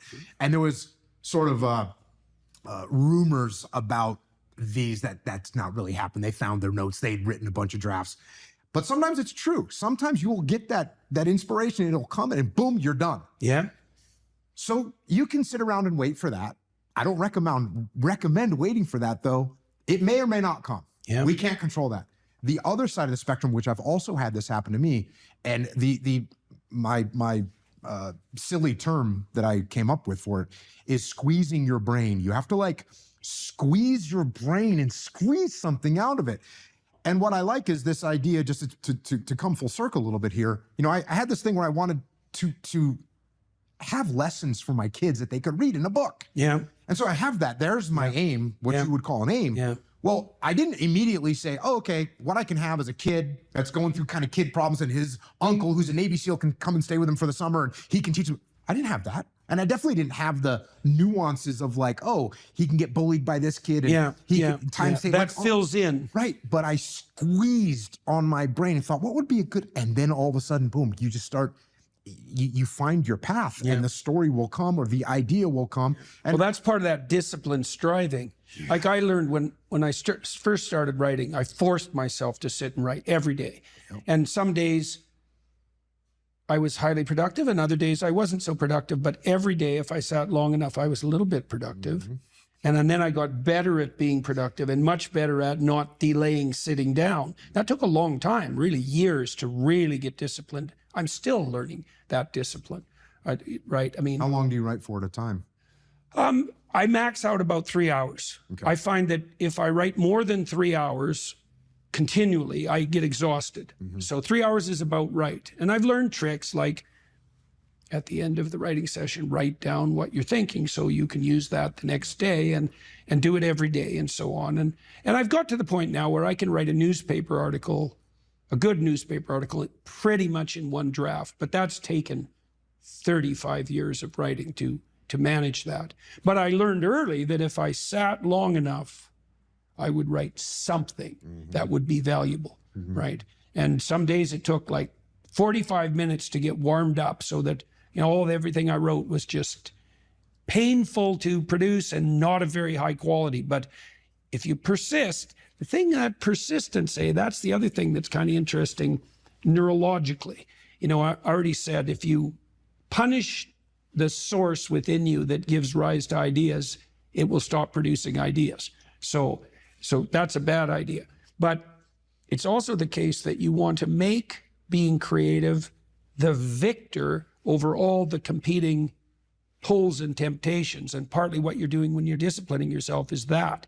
It's like, no, I'm going to sit here, regardless of all the other things I could be doing, all the other things I could be thinking, until that part of me that's able to create wins that internal battle and prevails. And then it gets stronger and stronger over time. And that's building character. That's exactly what that is. Right? They're all like, why should I stand up, be a martyr, get fired? This guy at Google got fired. Yeah. How do you convince people that there's a point to standing up when it appears to be futile? Well, the first thing I think is you convince them that it's not futile. It might be difficult, but it's not futile. If you get your words right, you have something to say, there'll be an impact of those words. It might not be the impact that you would choose. But the other thing you got to tell people is, pick your poison. You may be in a situation where you don't have a cakewalk to the Garden of Paradise. You got tyranny or famine. Those are your choices. But you get to pick which one you have. And I would say if you're being oppressed, and I mean in your soul, by what you're required to swallow at work, well, you think you're not paying a price for that? You got no self-respect, and rightly so. But worse than that, you're an agent of your own destruction. You're destroying your own ideal, and you're letting people who are weak and corrupt win. And if you stood up and stood up properly, but you have to put yourself in order to do this, at least to some degree, right? You can't do it casually. You have to do it from some position of preparedness and strength. Then what makes you think you couldn't scare them back into the corners? And that would be a good thing. And, you know, the alternative personally is bad because there's a psychological degeneration that goes along with it. I've seen this with many, many of the people that I've worked with who have been tyrannized in the workplace to the absolute detriment of their psychological and physical health, right? To the point of collapse, confronting these crazy, crazy things when they were sensible people. That's a terrible price to pay, man. Like it's a bad price. And then if the foolishness isn't dealt with at the local level, when it's still relatively trivial, then it will multiply until it's dealt with at the social level. And we're seeing signs of that already. Antifa is a good sign of that. You know, and problems that aren't solved multiply, and soon people fight. And you know, better to argue than to fight, unless you want to fight. And some people want to fight, and I can understand why, but I wouldn't recommend it, because that doesn't lead good places. It really doesn't lead good places. So I'd say you have a duty. Maybe that's why you stand up. It's because you have a goddamn duty to stand up and just say what you have to say. You don't even have to be trying to make a point exactly or trying to get something done. It's like, this is how it looks to me. That's what that guy at Google did. He wrote this memo and he said, I talked to him today, he said, well, he went to a diversity training seminar and he thought, no, I don't agree with that. And so then they asked for feedback. So we wrote this document a month ago. This was written a month ago. Got no real response to it. Well, it bounced around inside Google until a lot of people, got interested in it, and then it escaped into the outside world. But all he was doing was, he was told a bunch of things he didn't think were true. He wrote down a bunch of things he thought were probably true. He launched that out and said, well, I think these things are probably true. It's like, well, probably they're true. Well, so he paid a price for it, but maybe we'll see what sort of price he paid for it. Man, he's going to be a lot tougher in 2 years than he was 2 years ago. Like I reviewed this guy's document. I did that yesterday. And everything he said was validated by the scientific literature. So what has happened is that someone has been fired publicly by a major corporation for stating well-grounded scientific truths. Right. They're exactly the sorts of things that I say in my classes, for example, and the reason that I say them is because I read the literature. It's not because I'm personally happy about the facts.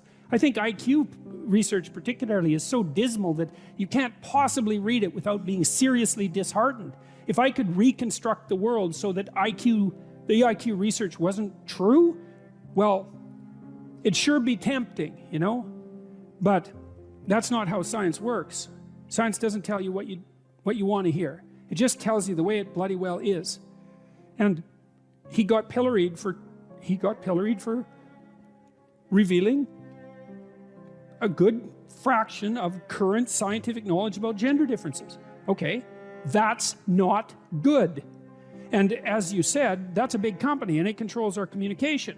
So how about we do what we can to ensure that these large communication companies don't get to impose a factually false ideological structure on the rest of the planet. Well, you can think about supporting this guy who blew the whistle. There's a fundraiser for him online. He could use some money. He wants to sue Google. Yeah.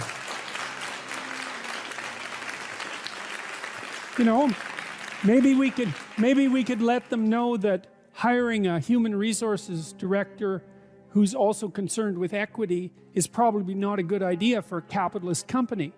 Why in the world would you hire your own enemies? I don't understand that. So, well, we'll see how the dialogue continues. But back to the personal, you need to say what you think because that's where you come from, right? And if you don't say what you think, then you kill your unborn self. That's what you do. That's what Cain did when he killed Abel. And that's why his punishment was unbearable. You have things in you that are struggling to come to the light. That's the truth you need to utter. And you need to utter that truth because without that truth, you cannot live in the world. Because the world's real and you need truth to live in the world. And if you stifle your truth, well, how can that be anything but something that brings about hell? How could it be any other way? So you think, well, why should you speak up? That's easy, because the consequences of not speaking up, although delayed, are far worse. That's the reason. That's the reason. If it can't be courage, it could at least be prudence.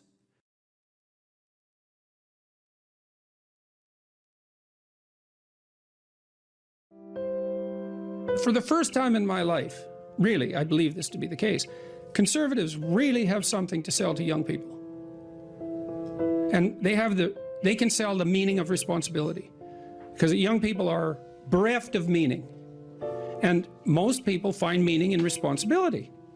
And when the right talks about responsibility, they kind of do it in that finger-wagging way that makes conservatives unpopular among young people. You should be responsible. It's like, yeah, you should. Why? Well, because your life is chaotic and meaningless and you're stuck in this juvenile surreality, and it's really painful for you and you're anxious and aimless and goalless. And then you look at people who have a life, because maybe you could have a life, and you think, well, what does that life consist of? It's like, well, you have a committed, intimate relationship. There's one. You have friends that you're honest with and playful with. So you have a group of friends. You have a job or a career. No, you learn how to use your life, your time outside of work in a productive, engaging way. You regulate your susceptibility to the multitude of hedonistic temptations that are in front of you. You pay some attention to your mental and physical health. You make a goal, some goals for the future that are concrete. Well, there's 7 things you can do. They're all responsible things. Why? Because then your life will have some meaning. Now, you might say, well, what's the ultimate meaning? It's like, get those things straight first. They're not nothing. And maybe you won't be so damn miserable and bitter and resentful and angry and aimless and anxious and frustrated and disappointed and then ashamed if you had 5 of those 7 things going well.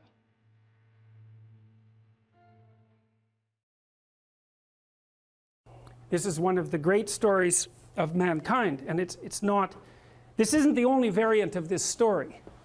There's many variants of it, but this variant is useful for our purposes. It's a story I stumbled across a long time ago. I'm going to tell you the second story first because I don't have the energy to tell you the first story. So this is a story that the ancient Egyptians predicated their society on. And to understand this story, the first thing you have to know is what the characters were. And these characters were gods. There's 4 of them. Although the Egyptians had far more than 4 gods. You might think of these as the central gods. And you might think, what is a central god? And then you might think, well, imagine that the gods compete for dominance across time in people's imaginations. And some gods win.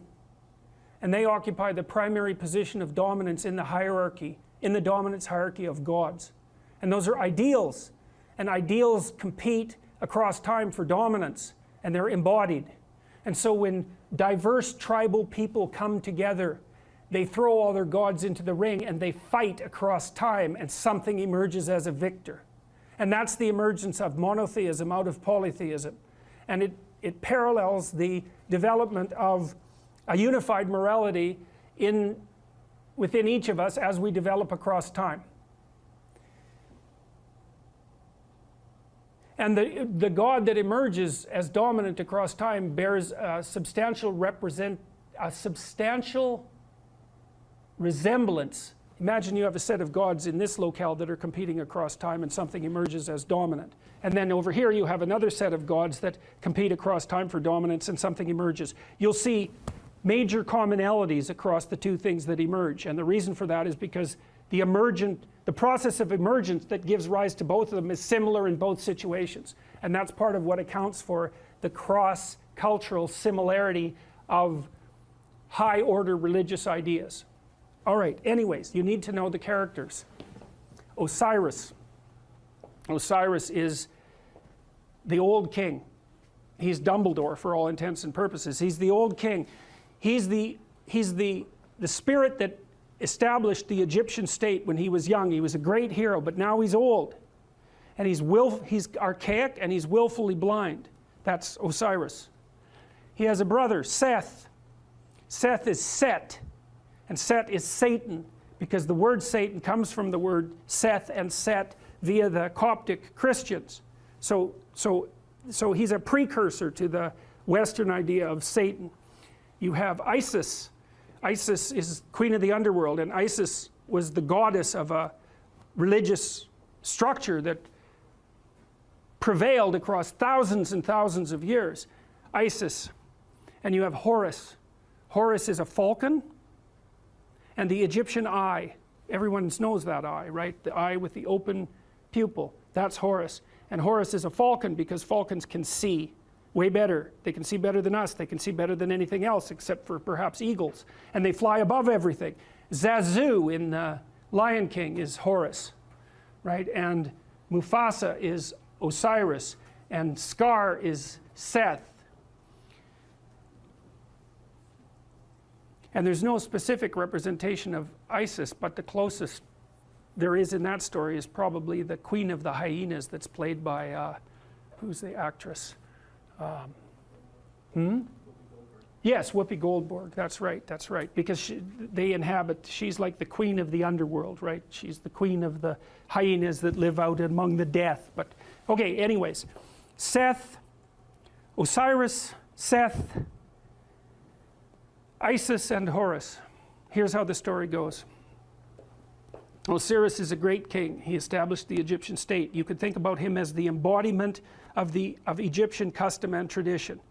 You could think about him as the thing that the pyramid represents, all right? But he was great when he was young, but he's not young anymore. He's old, and he's willfully blind. And what that means is that he doesn't see what he could see. He refuses to see what he could see. Why is Osiris old and willfully blind? Because that's what culture is. It's a paternal spirit that's old and willfully blind, and it's always that way, always that way. And the reason for that is because it's a construction of the dead. The dead aren't alive. They can't, so they're out of date, and they can't update themselves anymore. And you inhabit their corpse. And that's actually what happens in an earlier story that I'll tell you next week. The early Mesopotamian gods inhabited the corpse of their father, roughly speaking. Anyway, so Osiris was great and when he was young, but he isn't young anymore. He's old and he's willfully blind. He won't look where he knows he should look. He doesn't have the energy, or maybe he doesn't have the spirit. His brother Seth is not a good guy, and Osiris knows it, but he underestimates his malevolence and power. And so Seth wants to rule the kingdom. So what does that mean? It's easy. Every stable society is threatened by willful blindness and malevolence, always. Every bureaucracy has that proclivity to stagnate and to become blind. That's why corporations die all the time. That's why a Fortune 500 company only lasts 30 years. It's why we have to have elections. It's to stop the dead from staying in control for too long. Osiris turns a blind eye to Seth. Seth is happy about that. Same thing happens in The Lion King, roughly speaking. Seth one day waits for Osiris to make a mistake and to be weak, and he attacks him and he chops him up into pieces.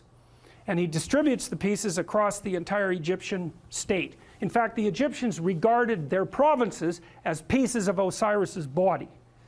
Okay, so now you can't kill Osiris because he's a god. And why is he God? A god because he represents the spirit of structure. And there's always structure. It can't be destroyed. It always reconstitutes itself. It can be hurt and broken into pieces, which is exactly what happens to Osiris. Things fall apart. Why? Because they get old and because malevolence undermines them. That's what the Egyptians were trying to sort out. Okay, so Seth distributes his Osiris all over Egypt so he can't get himself back together. Right? Things fall apart and they can't be brought back together. But the spirit of Osiris still lives in the pieces. So what happens? Order is demolished. What would you expect? Chaos emerges. That's Isis. Isis is queen of the underworld. She's Osiris's wife. Order and chaos, just like the yin and the yang.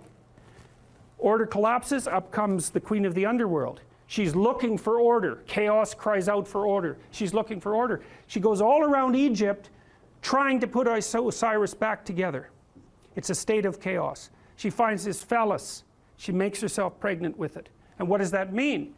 Well, it means it's like Geppetto in the belly of the whale. That thing has the potential to reemerge. The thing that collapses into its pieces is still alive. It can unite with the chaos and produce something new. That's the story of the dissolution of structure into chaos and then its revivification.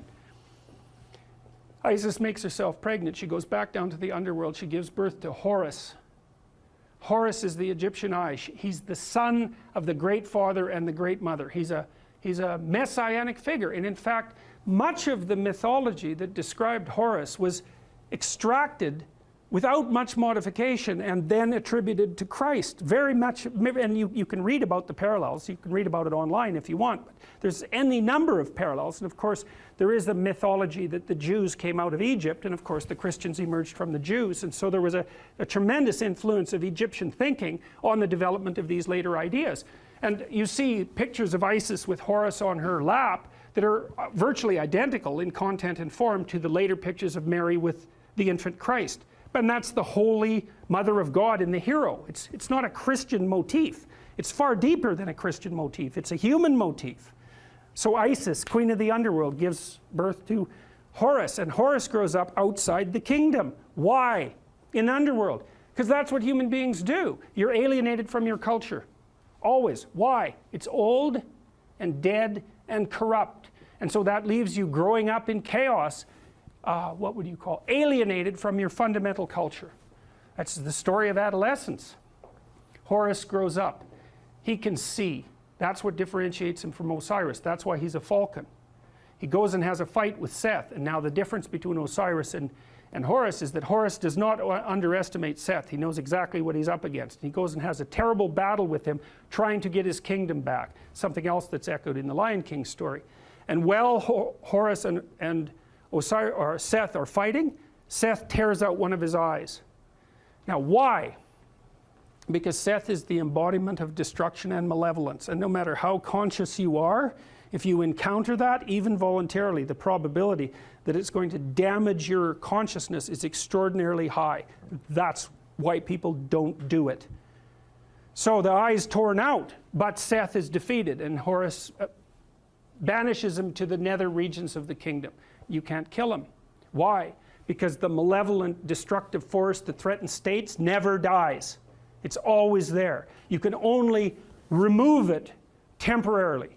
Now Horus is king, Pharaoh, king, God.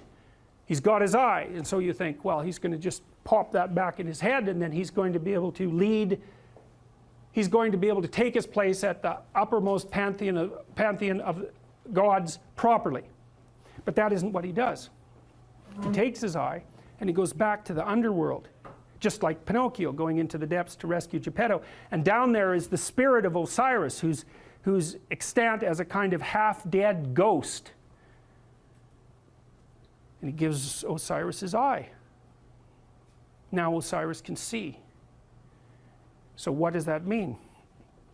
You go down into the chaotic, when threatened by malevolence, even to the point of damage to your consciousness. You go down into the chaos and you find the dead spirit of your tradition and you give it vision.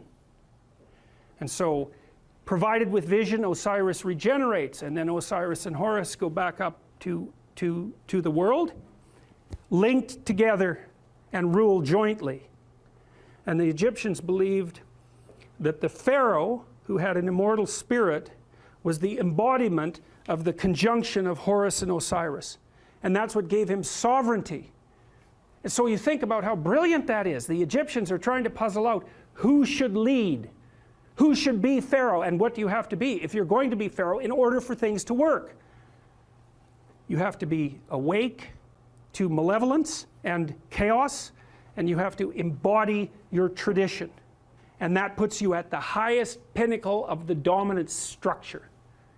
And that's the same as, it's the same thing. It's the same thing as the battle between the gods across centuries or eons and the emergence of the highest possible moral virtue as a consequence of that competition. It's the eye on the top of the pyramid, right? It's, you know, in the Washington Monument, there's a cap on the Washington Monument. The top of the Washington Monument is a pyramid. At the top of the pyramid is a cap. It's made out of aluminum. And the reason it's made out of aluminum is because when they made the Washington Monument, it was the most valuable metal known. And so what does it mean? It means there's a pyramid and there's something at the top of it. But the thing that's at the top of the pyramid isn't the same as the rest of the pyramid. That's the thing.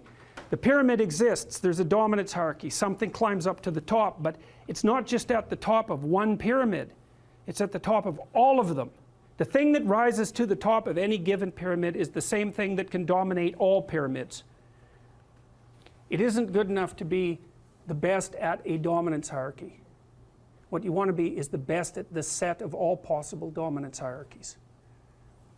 Right. And that's the thing that's gold at the top of the pyramid, and that's the eye. That's what the Egyptians figured out. And what does that mean? It means the thing that puts you at the top is attention. Pay attention. Keep your eyes open. It's not the same as thinking. It's not the same thing. It's like watching. And the thing about human beings is we can see.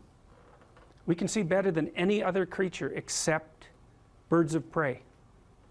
And so our capacity to see is in fact what we use in the world. Our brains are actually organized around vision, unlike most animals. Their brains are organized around smell, not us. We can see, we stand upright so we can see a long distance, and in our ability to see is what saves us and what saves our communities. And that's what these stories are trying to portray. And you might say, well, why didn't people just say so? And the answer to that is because they didn't know. It took a long time to figure it out. Forever. It's taken forever to figure it out. It's part of what I hoped when I wrote this book, and part of the reason that I'm teaching it is because it seems to me that it would be useful for everyone to actually understand this. Instead of just having it told as a story. It's like, that's great, man. Yes, you need the story. But why not also just understand it? We have to conserve the idea that the individual has an infinite responsibility to the direction of being. And we know that. You know perfectly well that you live in a relationship with your own conscience. And when you violate the moral order that's part and parcel of your soul, you're ashamed and hide and bitter. And then you get angry. You can't show your face to other people. You can't even look at yourself in the mirror. And you know perfectly well that's true, even though you may not know what to do about it or how to get out of it. There's a moral order built into human beings. If there wasn't, there's no way we could even communicate with one another, because there'd be no rules of communication. There'd be nothing that we mutually wanted or expected from each other. You know, one of the things I figured out is that we're all appalled when we run into another person who is not yet the Redeemer. Every person you ever meet, you're dissatisfied with because they're not who they could be. And you're broadcasting that message at everyone all the time. You're not who you could be. You're not who you could be. You're not who you could be. I'm not who I could be. And we're all facing each other with our emotional displays, pleading with each other to become that which we could become. And everyone knows it. But we won't do it. And it's no wonder. The postmodernists, they're the logical conclusion of the Nietzschean dilemma. God is dead. The value structure collapsed. The specter arises of all value structures collapsing. That's the postmodernist dogma. All value structures have collapsed.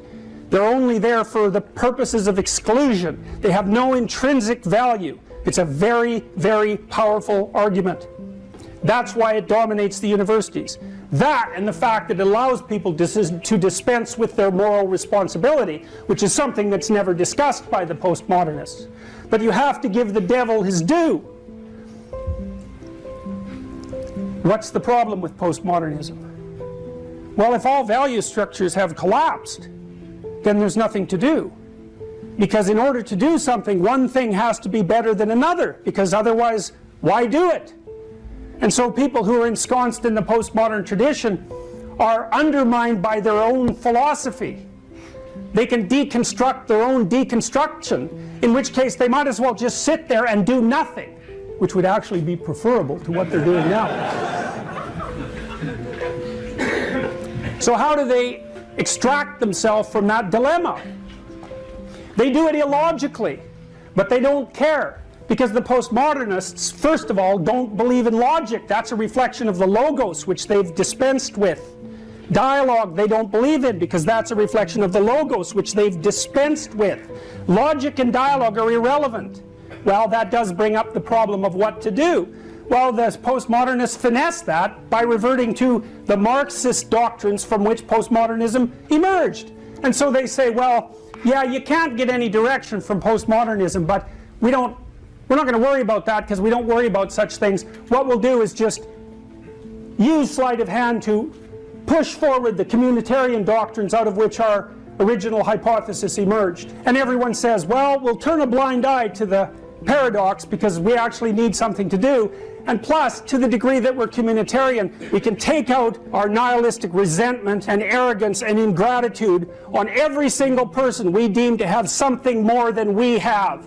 And so if you're wondering why certain values can exist in the absence of any value, You have to look no farther than to understand that people who are desperate and chaotic will still be angry and destructive. And they can manifest that perfectly with the moral mask that says, well, I'm not really after what you have, because you have a little more than me. I'm speaking on behalf of these people who have even less. It's like, it's absolute nonsense. It's so funny watching Yale students complain about the privileged. They're in the top 1/10 of 100th of a percent of people who've lived in the entire history of the planet, much less just the people that are on the planet now. They're dominating patriarchs in training, right? They're baby representatives of the patriarchy. And all they do is complain about that tiny, tiny, infinitesimal fraction of people who have slightly more than they have now. It's appalling. And their idiot professors pat them on the back and send them out the world to do that instead of teaching them how to live. Well, as far as I can tell, the alternative is a proper return to the past, and that is precisely to journey into the chaos, to look at the worst possible thing, and to pull the dead father up from the chaotic depths. That's how you stop being a puppet. Someone whose strings are being pulled by forces they do not understand behind the scenes. You find out what's great about your culture, this thing that's provided us with everything that we see in this room, this amazing warmth that we're experiencing when it's 30 bloody below outside, the fact that the electricity is on and that computational resources are working and that we can all sit here peacefully and that no one is hungry. In fact, we're too fat. That's our big problem. Oh no, we have so much stuff we're getting fat. Yeah, well, that's a good problem to have. We should have some gratitude for what's been produced that's brought us to this point, and we need to wake up and understand what we're doing. That's what the psychoanalysts were trying to do in the 20th century. That's what all the great clinicians were trying to do, and I would say, above all else, that was what Carl Jung was trying to do. He believed firmly that the idea of the divine spark within the individual was a metaphysical reality, by which he meant a reality that actually transcended and existed superordinate to the physical reality, a more real reality. That's whatever consciousness is. Something we understand from a scientific perspective, not at all. That's been represented in our mythologies as far back as we can push them as an independent agent in the world, giving rise to form. That's how we treat each other. That's how we recognize ourselves. That's how we judge each other. You make your bed, and then you lie in it. And everyone knows it. And that's not to say that you're not subject to random and chaotic circumstances and the tragedy of life. Just because you can do some things doesn't mean you can do everything. But you can do some things, and if you don't do them, then things fall apart.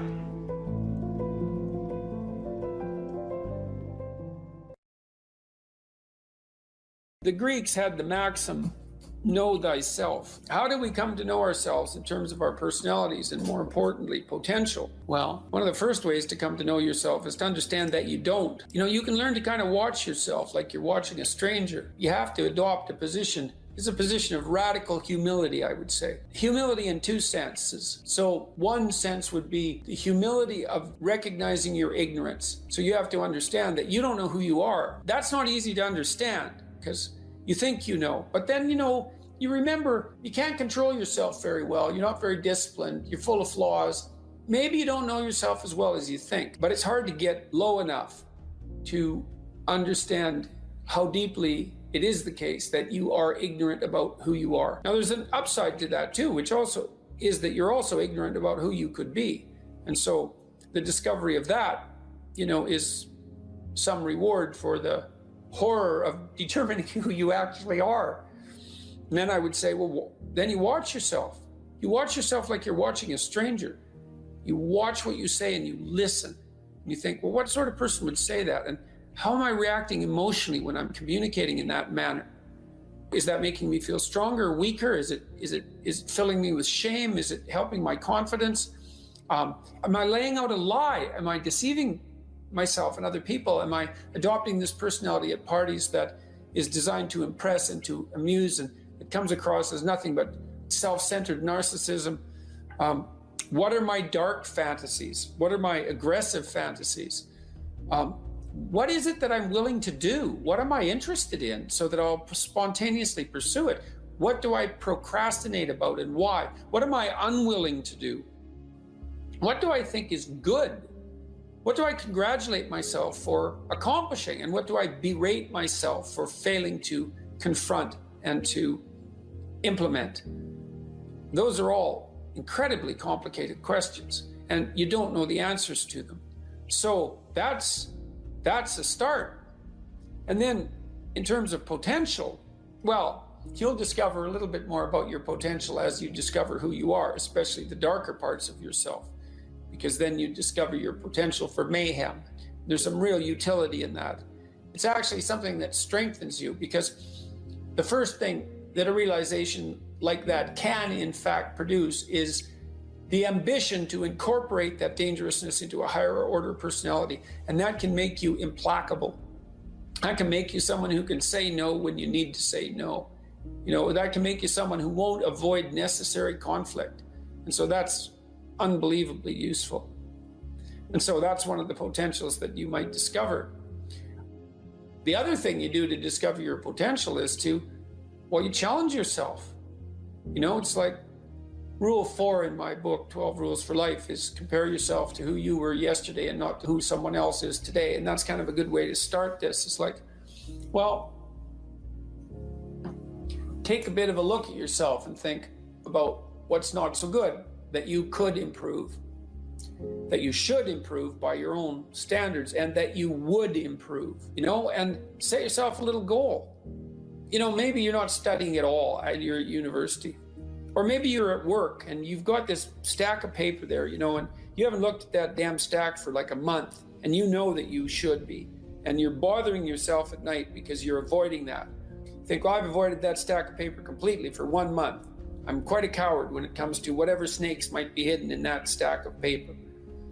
How about tomorrow I just like put that stack of paper in front of me on my desk and I glance through it for 15 seconds. See if I can do that. It's like, well, you set yourself a goal of improvement. You know, it's a humble goal, because really, are you such a coward that the best that you can bloody well manage after a month of avoidance is 15 seconds of exposure to a stack of paper? You know, it could easily be. You've been avoiding it. You're obviously afraid of it. And so the situation could be that dismal and dire. And you might think, well, geez, it's no balm to my ego. It's not fostering the strength of my ego to recognize in myself someone who could only withstand 15 seconds of exposure to that thing I'm afraid of. And so that's a form of humility too. It's like, there's things you could do to improve, and you know what they are. And there's small steps that you could take, that you might take, that would put you in that direction. And then the question is, are you big enough to take those small steps? You know, are you capable of grappling with the fact that you're fundamentally flawed to the point where you have to break things down into almost childlike steps in order to manage them? And the answer to that is, yeah, you are. And that's the lot of,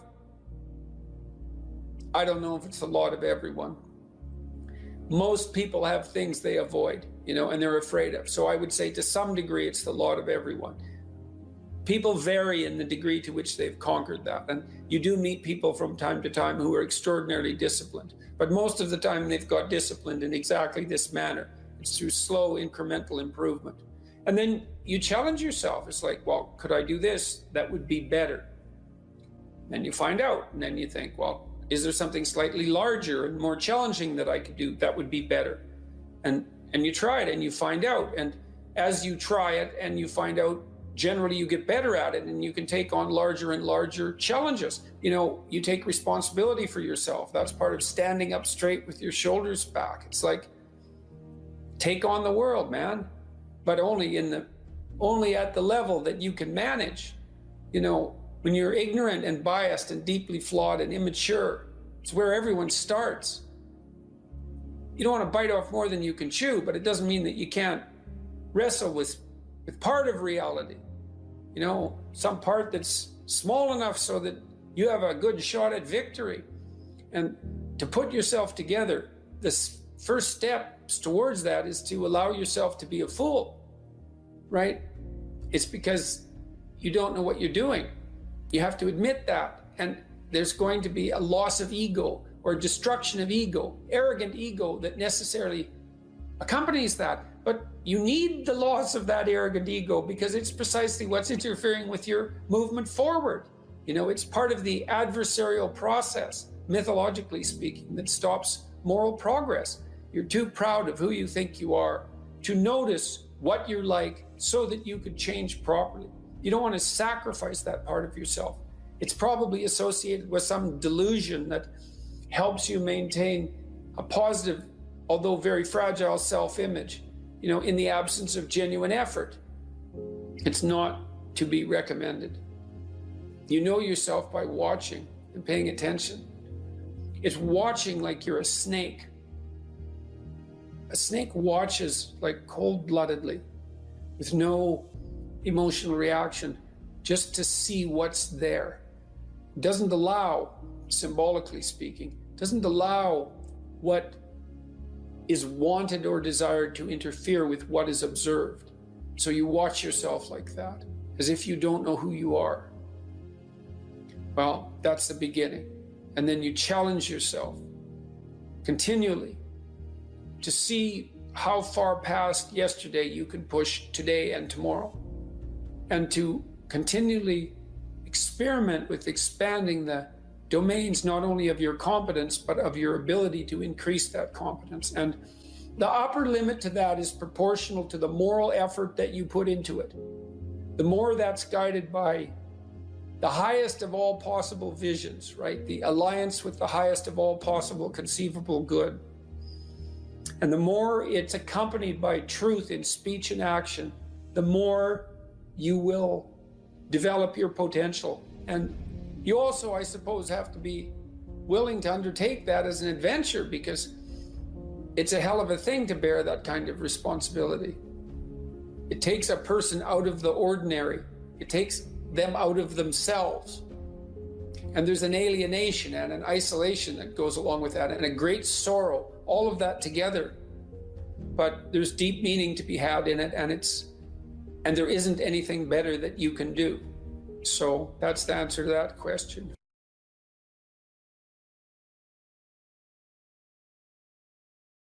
So I was talking to a client the other day. It was so interesting. This person said something. He had been talking to his mother, and he just made a casual comment. He said he was talking to his mother, who was in a state of grief for good reasons that were independent of this particular person, who said, and I hate her. And I thought, oh, that's interesting. Like, where did that come from? And so I made a comment on that. That's a Freudian slip, right? Because there was the conversation was flowing, and then this little emotion tagged utterance came forward. And whenever an emotion tagged utterance of that sort comes forward, you know it's associated with a whole rat's nest of underlying pain and anxiety and what would you call it, disappointment and frustration that hasn't been properly rectified. So it's like a marker. And you know this when you're talking to people. They say something and you think, oh, you know, like, wow, too much information. That's one way of thinking about it. It's like, just what are you up to? And then if you have any sense, you just forget that even happened and you continue. But that's like the snout of a dragon peeking out from a cave. And you might say, well, it's just a snout, man. But it's not, because dragon snouts tend to be attached to the whole damn dragon. And so this is also something to know about relationships, because when you're in a relationship with someone, they'll do that now and then. They'll, you know, utter something and you think, haha. It's like, there's a bump in the road. Well, we're going to look underneath that at our peril. But if you do go down there and you look at it, then the whole thing comes, you can start to disentangle the web of memories and experiences that are all tangled together as a consequence of their emotional identity. Because I could say, well, everything that makes you anxious or everything that makes you upset is the same as every other thing that's ever made you upset. And then there's an even different subset of that, which is all those things that have made you upset that you've never dealt with. They're all laying down there at the bottom of your nasty little soul, waiting to pop themselves up in some random utterance, right? And so then you go in there at your peril, because if you're the person who pokes around in that, then you're going to get blasted with all of that stuff. It's going to come out like almost uncontrollably. Then you can sort it out. And so what you find is if you ask a person a question like that and then you let them free associate, which is just talk about it, they'll do a wandering around like that maze that I told you about. They'll do a wandering around of that entire territory. And sometimes just having them wander around in it can help them straighten it out. But you might find out that something happened to them 15 years ago that left them with a terrible sense of guilt or dismay or frustration. And then when they interact with their parent in a certain way, the parent knows exactly how to tap that, and then that all comes up, and that's what produces that little utterance. And so that's the material of the world manifesting itself. That's what matters manifesting itself. And it almost always manifests itself as an object, something that objects.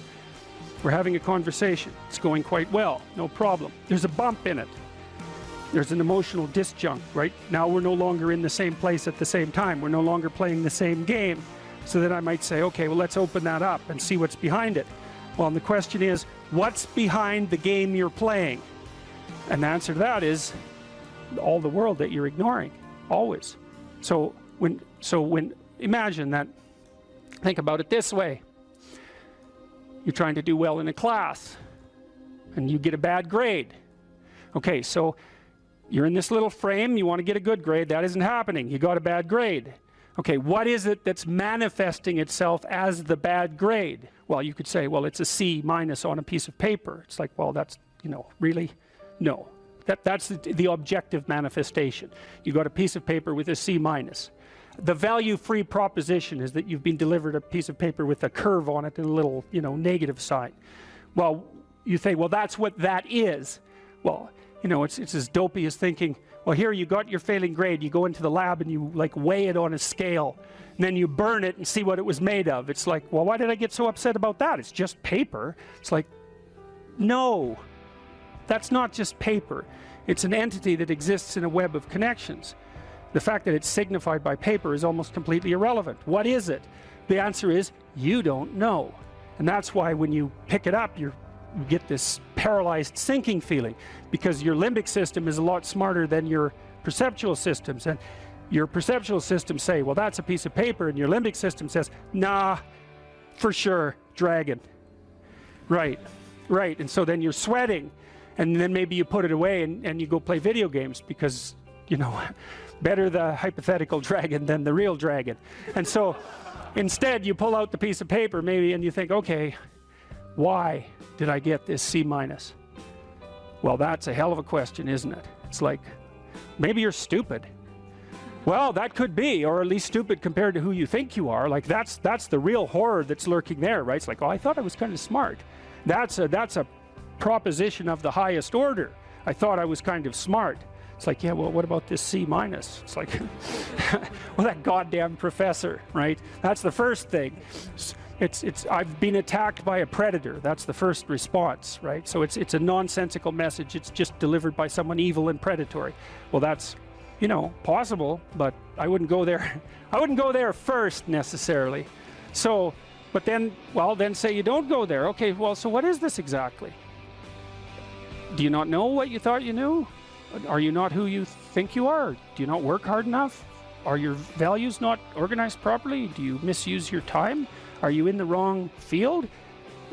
Is the way you're construing your life completely inappropriate? Are you acting out what your parents wanted you to do and you're pissed off about it, so you're only running at 40% to spite them, despite the fact that they're paying $25,000 a year for your education? Because that's a fun game.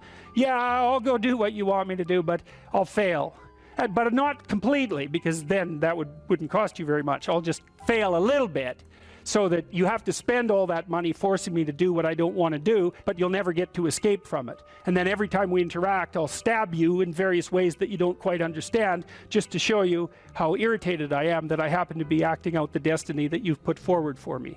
So maybe that's part of the dragon, right? And then that pulls in the whole parent thing.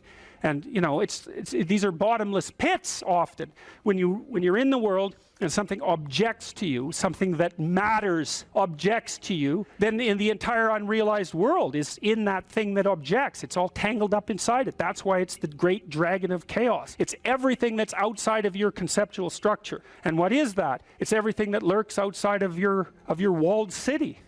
And it's manifested itself like the snake in the garden. And the easiest thing to do is say, I'm not having anything to do with that. But the problem with that is well, you get your C- and you don't do anything about it. Maybe you're a little bitter and more resentful and your study habits get a little worse. So the next time you get like a D+, and then you collect a bunch of Fs, and then you stop going to school, and then you stop showering, right? Then you end up jumping off the bridge. And so that's how the dragon eats you when you don't pay attention to it. And so it's no bloody wonder that people avoid, you know. It's really no wonder that they avoid, because error messages contain within them the implicit world. Now, the upside of that is, well, they contain within them the implicit world.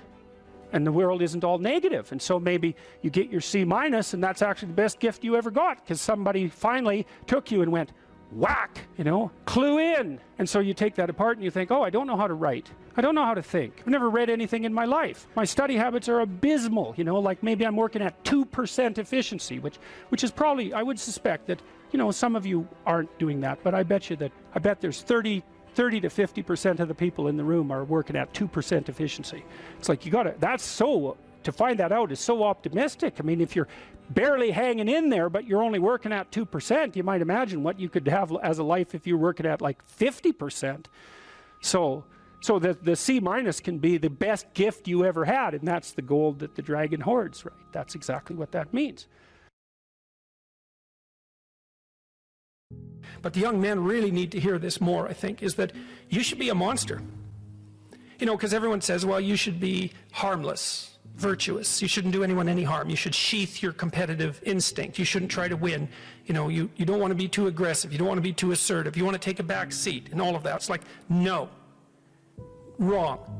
You should be a monster, an absolute monster, and then you should learn how to control it. If you're harmless, you're not virtuous. You're just harmless. You're like a rabbit. A rabbit isn't virtuous. It just can't do anything except get eaten. It's not virtuous. If you're a monster and you don't act monstrously, then you're virtuous. But you also have to be a monster. Well, you see this all the time. Harry Potter's like that too. It's like he's flawed, he's hurt, he's got evil in him. He can talk to snakes, man. He breaks rules all the time. All the time. He's not obedient at all. But, you know, he has a good reason for breaking the rules.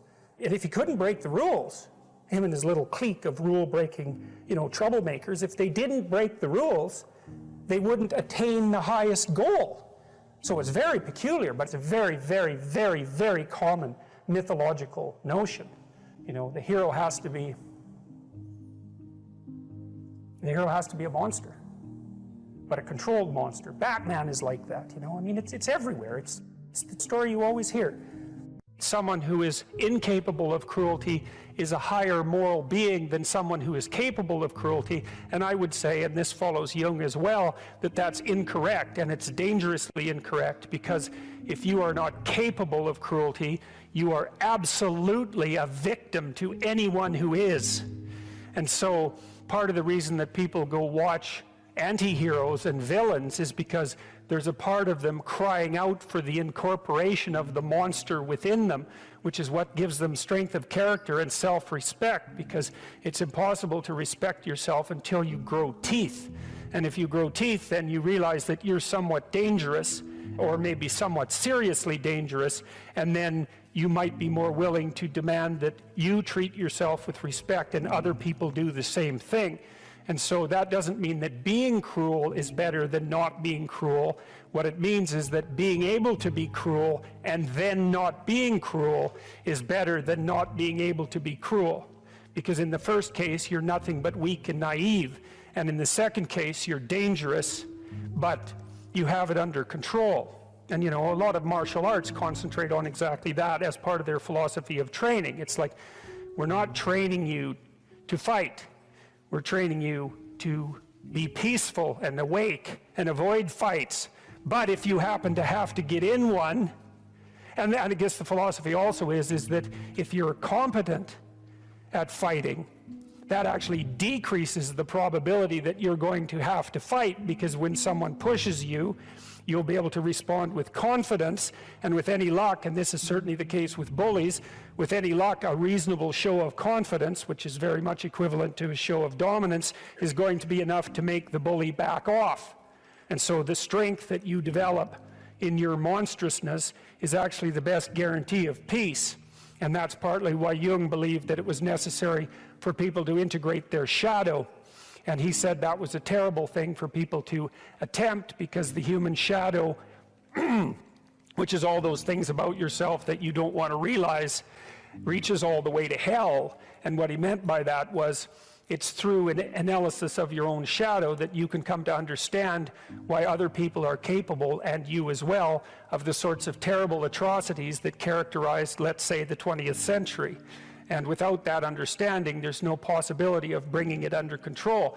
When you study Nazi Germany, for example, or you study the Soviet Union, particularly under Stalin, and you're asking yourself, well, what are these perpetrators like? Forget about the victims, let's talk about the perpetrators. The answer is, they're just like you. And if you don't know that, that just means that you don't know anything about people, including yourself. And then it also means that you have to discover why they're just like you. And believe me, that's no picnic. So that's enough to traumatize people, and that's partly why they don't do it. And it's also partly why the path to enlightenment and wisdom is seldom trod upon, because if it was all a matter of following your bliss and doing what made you happy, then everyone in the world would be a paragon of wisdom. But it's not that at all. It's a matter of facing the thing you least want to face. If you're going to be a fighter, you have to want to win. And you have to want to hurt people. I mean, not for the sake of hurting them. That's what makes you different than an evil person. But you have to have that capacity. You have to develop that. And, you know, that's the step on the way to enlightenment, weirdly enough, because that isn't what people think. People have been fed this diet of pablum, rights and impulsive freedom, for so long. There's just an absolute starvation for the other side of the story. There are no rights, technically speaking, without responsibilities. And all we've had for 60 years is a dialogue about rights. Well, that leaves a hole on the other side of the story. And it's a hole that's in people's hearts, essentially.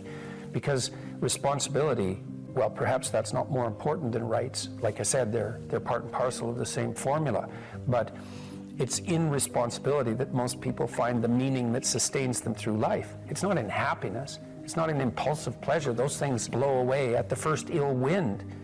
But to adopt the responsibility for your own well-being, and to try to put your family together, and to try to serve your community, and to try to seek for eternal truths and to live them, that's the sort of thing that can ground you in your life enough so that you can withstand the difficulty of life. And when you tell people that, especially when you include yourself in the audience, let's say, and you're not finger waving from above, then everyone knows that it's true. There's been this attempt to identify masculine competence and power, let's say, but mostly competence with tyranny, and that's very, very hard on young men. It's also hard on young women, for that matter, but it's very helpful for people to hear that they should make themselves competent and dangerous and take their proper place in the world, because it's the alternative to being weak.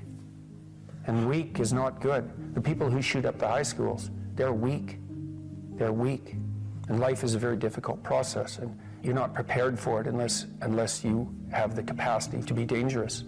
That doesn't mean that you should be cruel. It doesn't mean any of that. There's a statement in the New Testament, the meek shall inherit the earth. But the meek isn't well translated. It means something more like, those who have swords and know how to use them but keep them sheathed will inherit the world. That's a way better way of thinking about it. You have to be powerful and formidable and then peaceful, in that order, right? And that's not the same as being naive and weak and harmless, which is what young men are being encouraged to be. It's like, that's a very bad idea. It's a very bad idea, because naive, weak, and harmless means that you can't withstand the tragedies of life. You can't bear any responsibility. You'll end up bitter. And when you get bitter, then you get dangerous. You don't treat adult men as if they're infants. You most want to find will be found where you least want to look. There's this old story that's from King Arthur, and King Arthur has these knights, right? They all sit around a round table, which means they're roughly equal. That's what the round table means. And they're off to find the Holy Grail, and the Holy Grail is the most valuable object. That's what it means. So they're off to find the most valuable thing, but they don't know what it is, and they don't know where it is. But they know that there's a most valuable thing, so in some sense it's akin to them orienting themselves by the star. And they don't know where to look, and so what they decide is, they have the castle, it's the middle of a forest, and so each knight decides to start looking for the Holy Grail by entering the forest at the point that looks darkest to him. And so what's the idea there? Well, imagine there are things that come easy to you and that you're fond of pursuing and that you're happy about pursuing. So you've found those and pursued them and you've mastered them. So you know all that, but then there's another place that you don't want to go. And so you haven't gone there and you haven't mastered it, and you're very small in comparison to it because you haven't mastered it. And so it has this monstrous aspect. If what you're doing isn't working, it's where you haven't gone that you need to go. And so I can give you another example of this. So let's say you're an agreeable person. And so you don't like conflict and you won't stand up for yourself. And you regard anger and the proclivity to provoke and to engage in conflict as something that's positively terrible. It's not only that you're not good at it, it's actually that it's wrong. So that's where you have to go if you're going to learn how to stand up for yourself. And imagine that you're afraid. Maybe you have something like agoraphobia. And so there's a whole bunch of things that you're afraid of, and you don't want to go there. But if you want to put yourself together, then that's exactly where you have to go. And so it's frequently the case that what you want to find is to be found where you least want to find it.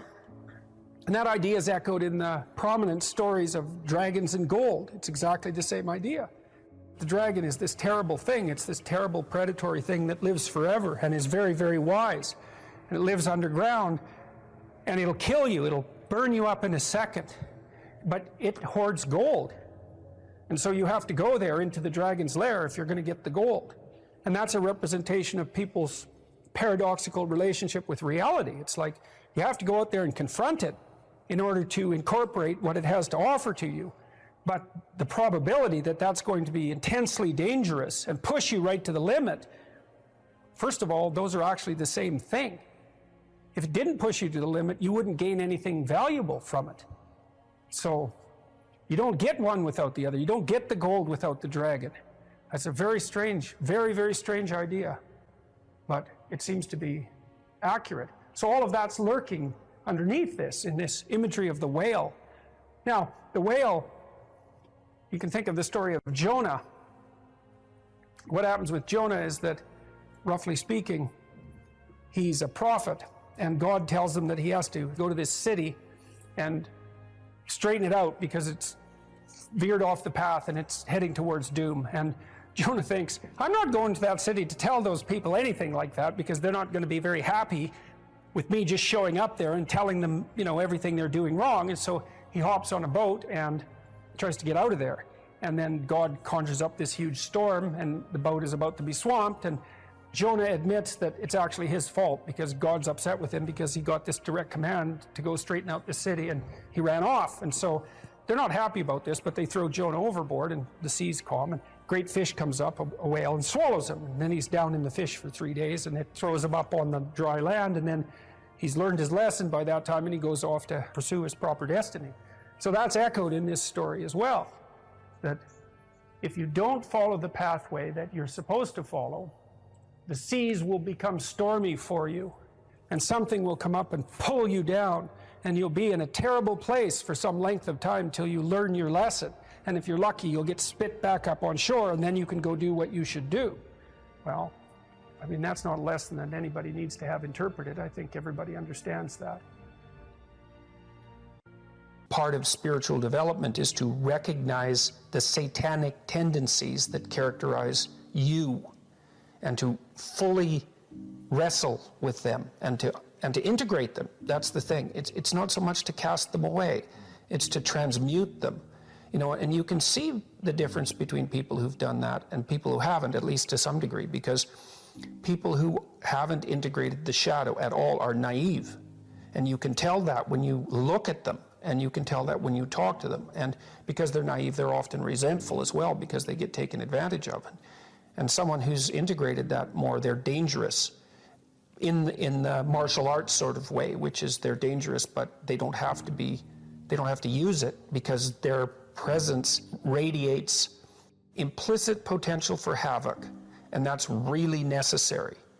It's one of the things that gives people self-respect. Well, one of the things that I think can be really useful, and this is also a skill that will serve you well for the rest of your life, is to start using a schedule, like a Gmail calendar, and schedule in studying time, for example. Now, so I've got some thoughts about using a schedule. People often don't like schedules because it's like developing your own tyrant. You know, it's, okay, well, here's a whole bunch of things I have to do tomorrow. That's my schedule, and I better stick with it, or I'm a bad person, I'm a failure. And that's not the right way to go about it, the scheduling. What you want to do with the schedule is design the day that you would like to have. Now, some of that's going to involve responsibilities that you have to live up to, or your life will get worse, right? So, but I would say, if you're trying to start learning how to manage your school stress, is like, schedule in 10 minutes of homework. Maybe before you go to school in the morning, if you can get up. You probably can't, because teenagers have a hard time getting up in the morning. But start with 10 minutes. See if you can train yourself to sit down for 10 minutes after dinner, some regular time, and do 10 minutes of homework. And that's it. Put that in there as a goal. And then maybe if you've done your 10 minutes of homework, you can schedule in, I don't know, 15 minutes of playing a video game if you want, some sort of reward. But start figuring out how to organize your day so that you get to do the things that you want to do, and you do some of the things that you have to do in a manner that you think you could actually do, in a manner that would be sustainable across time. And that, like, the part of your brain that makes you anxious is really unhappy if you don't have a plan. And so one of the fastest ways to start to deal with too much negative emotion, too much stress-related negative emotion, is to make a plan and to make it concrete. And so I would say, and a schedule is an unbelievably useful way of doing that. And you think, in my mind, well, in your mind, well, why am I filling out this calendar for the week? Well, so I know what I'm doing, so that I'm not anxious, so that I'm doing things I want to do, so I have something to look forward to, and so that I'm doing things that I have to do, so that my life doesn't go spiral downhill and make me more miserable and resentful and bitter. And so you can start to use a schedule as your friend, and like, that'll take a year of practice to get good at. So if it doesn't work well in the first week, don't give up. Just keep doing it until you get yourself disciplined and they are able to stick more and more to your plans. And that will help you so much in your life, you just can't believe it. So what you want to do is chop up that overwhelming infinity into a set of manageable tasks. And you want to think, well, you know, some of those tasks might be like, well, maybe you could put some order into your room. You know, or maybe you could make your room a little bit more beautiful, or maybe you could think of one thing around the house that you could do that would actually be helpful. And you're doing that to improve your life. That's the point. You're not doing it because someone's shaking a stick at you and telling you that this is what you have to do if you're going to be a good person. That's not the point. And you also, with your schedule, you think, well, I'm going to design this schedule for someone I like. And that person that I'm designing the schedule for that I like is going to be me. And so it isn't the schedule of a slave master to a slave. It's a negotiated schedule that you arrange with yourself so that you can have a decent life. But it's a very powerful tool to have a calendar at your disposal. And if you can learn to use that young, just put a few things in it. Put in your classes, put in a few assignments, put in some things that you might want to do. Just start stupidly and badly, and you'll get good at it and assume you'll get good at it over about a year, and that'll change your life. Like if you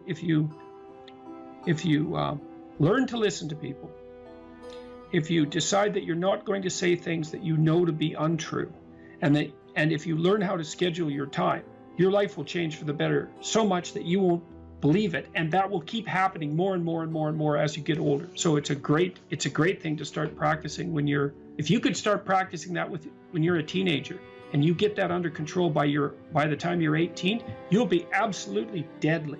You'll be so far ahead of other people who don't do any of that you won't believe it, and that'll just continue to accrue benefits as a consequence. Well, the thing is that, or one of the things is that, you know, you are going to be putting up with other people's problems and troubles for the rest of your life. And what you want to do is live your life in a manner that makes all of that tolerable. And so I would say, with the scheduling and with the attempt to speak honestly, and with the development of goals that are valuable to you, you're going to be occupied enough with your own life and see enough of the quality of that life so that you'll be able to actually be able to tolerate a fair bit of noise and stress coming at you from other directions. And I would also say that the more that you put yourself together in the manner that we've already discussed, the better other people will treat you, and the less unnecessary suffering and distress that you're going to encounter. And I would say, and I'll close with this, I would say to your viewers, don't underestimate the utility of getting your act together. Another thing you can do is, and this is like deciding that you're going to stop saying things that you know not to be true. The other thing is, you could decide to stop doing things that you notice make you weak. And it's a game that you're playing with yourself. It's like you're out with your friends, you do something maybe because you think it'll make you popular, and you notice that that makes you feel kind of subordinate and weak, and think, aha, I shouldn't do that again. I don't know exactly what it is that I did wrong, but it made me feel weak. It made me feel like I was coming apart at the seams. It's not the thing I should repeat. So you try to do things that make you stronger. You try to say things that make your speech more true and accurate. You try to aim at things that you think are worth attaining, and you get yourself disciplined and in order, and that will do. There's nothing else you can do in your life that will be of more benefit to you and to other people simultaneously. And if you could start that when you're a kid, man, I tell you, you'll be so far ahead. You'll be so far ahead by the time you're 18 or 19 that it'll be like you're in a different universe.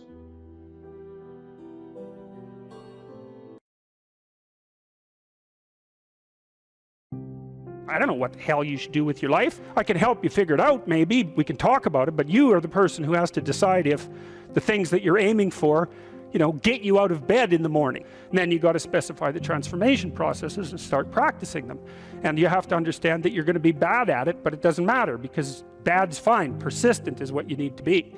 If you persist, with tiny improvements, if you persist, you win. It's direction that produces primary positive emotion. And so if you need positive emotion to move through life, which you do, because you can't even move without positive emotion, and also positive emotion is a good bulwark against terror and pain. If you need those things, then you need direction, you need a goal, you need a value structure. You let all that nonsense burn away. And you might say, well, I don't know what I should leave behind. And the answer to that is, that's a lie. All you have to do is ask yourself, you'll come up with a list instantly of 100 stupid things that you're doing that you know you could stop doing. Take on the consequences of error and learn from it, and then you win constantly, because even if something goes sideways, you think there's something to be derived from this. When you're in the world and something objects to you, something that matters objects to you, then in the entire unrealized world is in that thing that objects. It's all tangled up inside it. That's why it's the great dragon of chaos. It's everything that's outside of your conceptual structure. And what is that? It's everything that lurks outside of your walled city.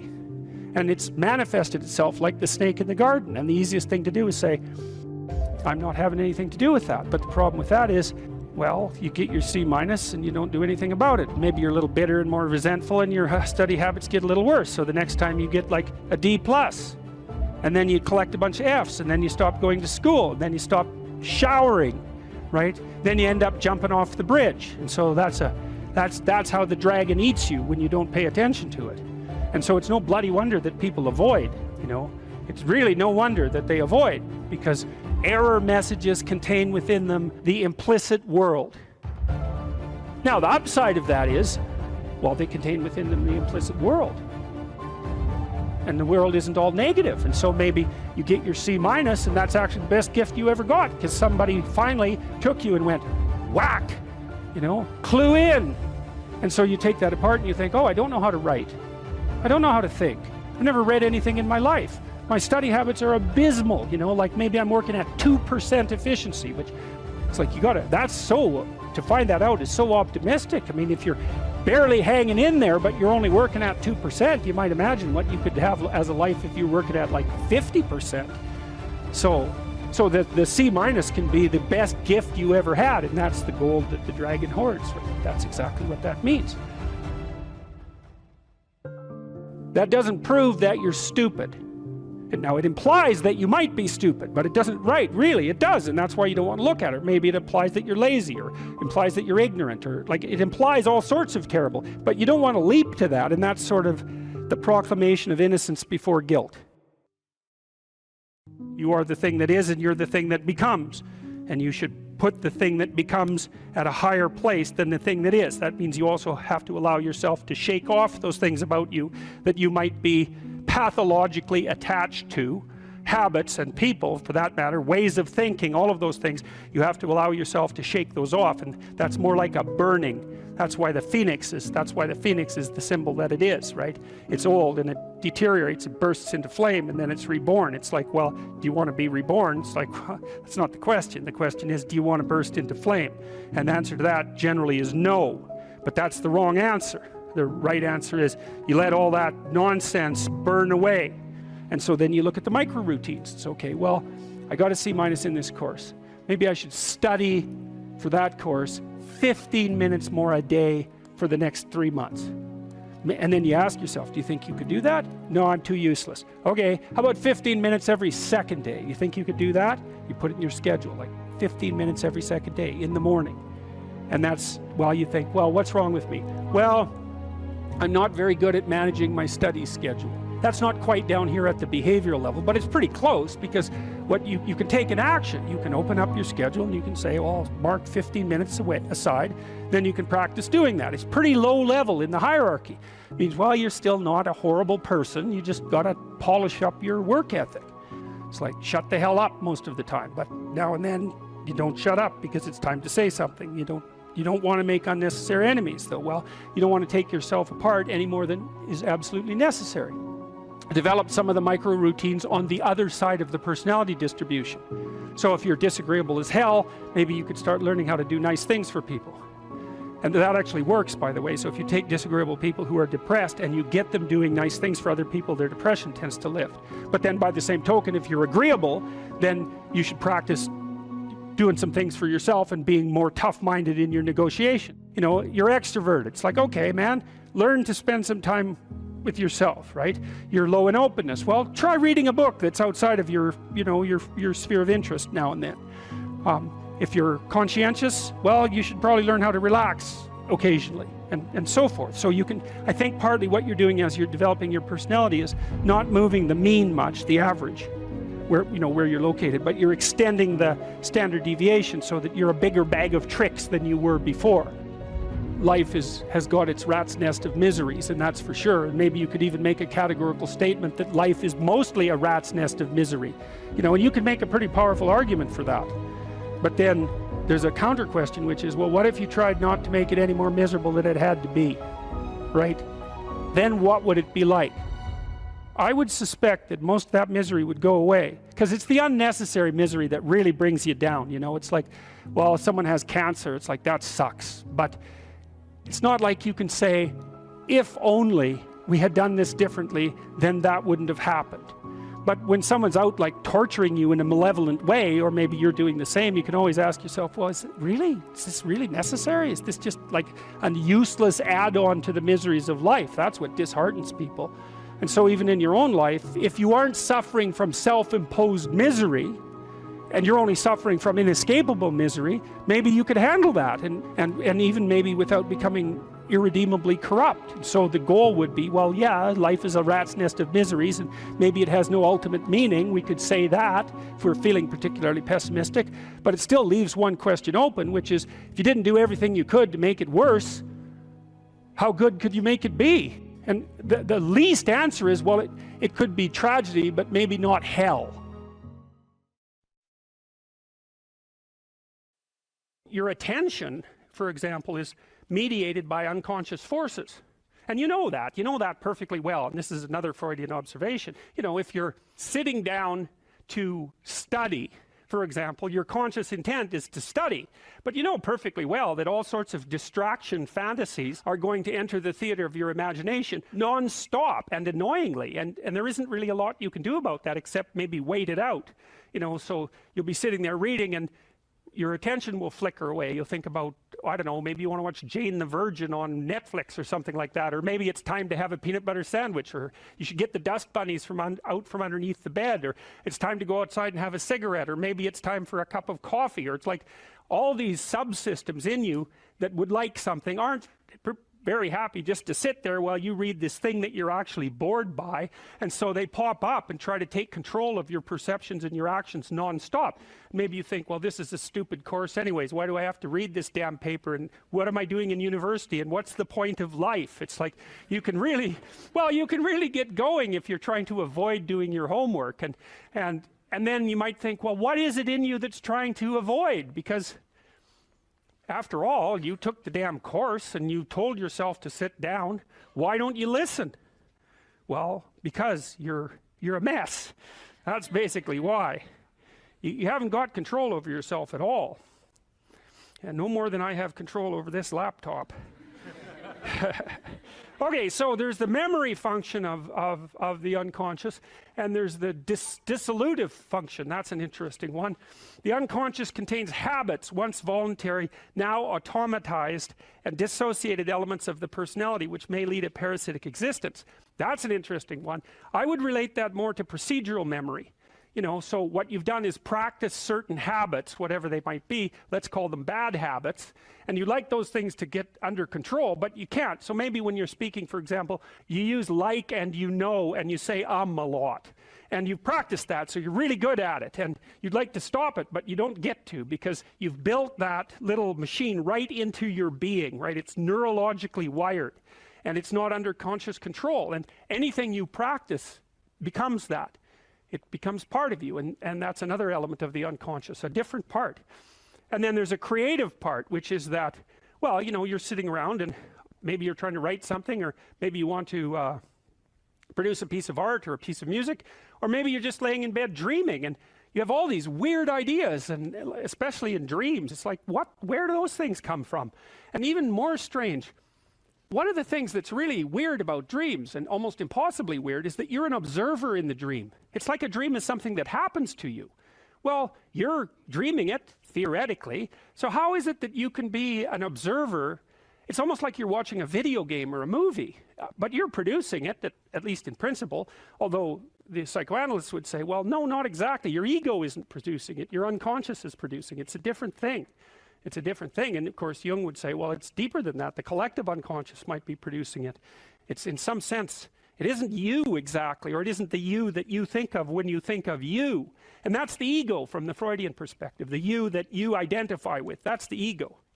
And outside of that is the unconscious. The id, that's more the place of impulses. And you could think about those as the biological subsystems that can derail your thinking, right? And that govern things like hunger and sex and aggression and your basic instincts is another way of putting it.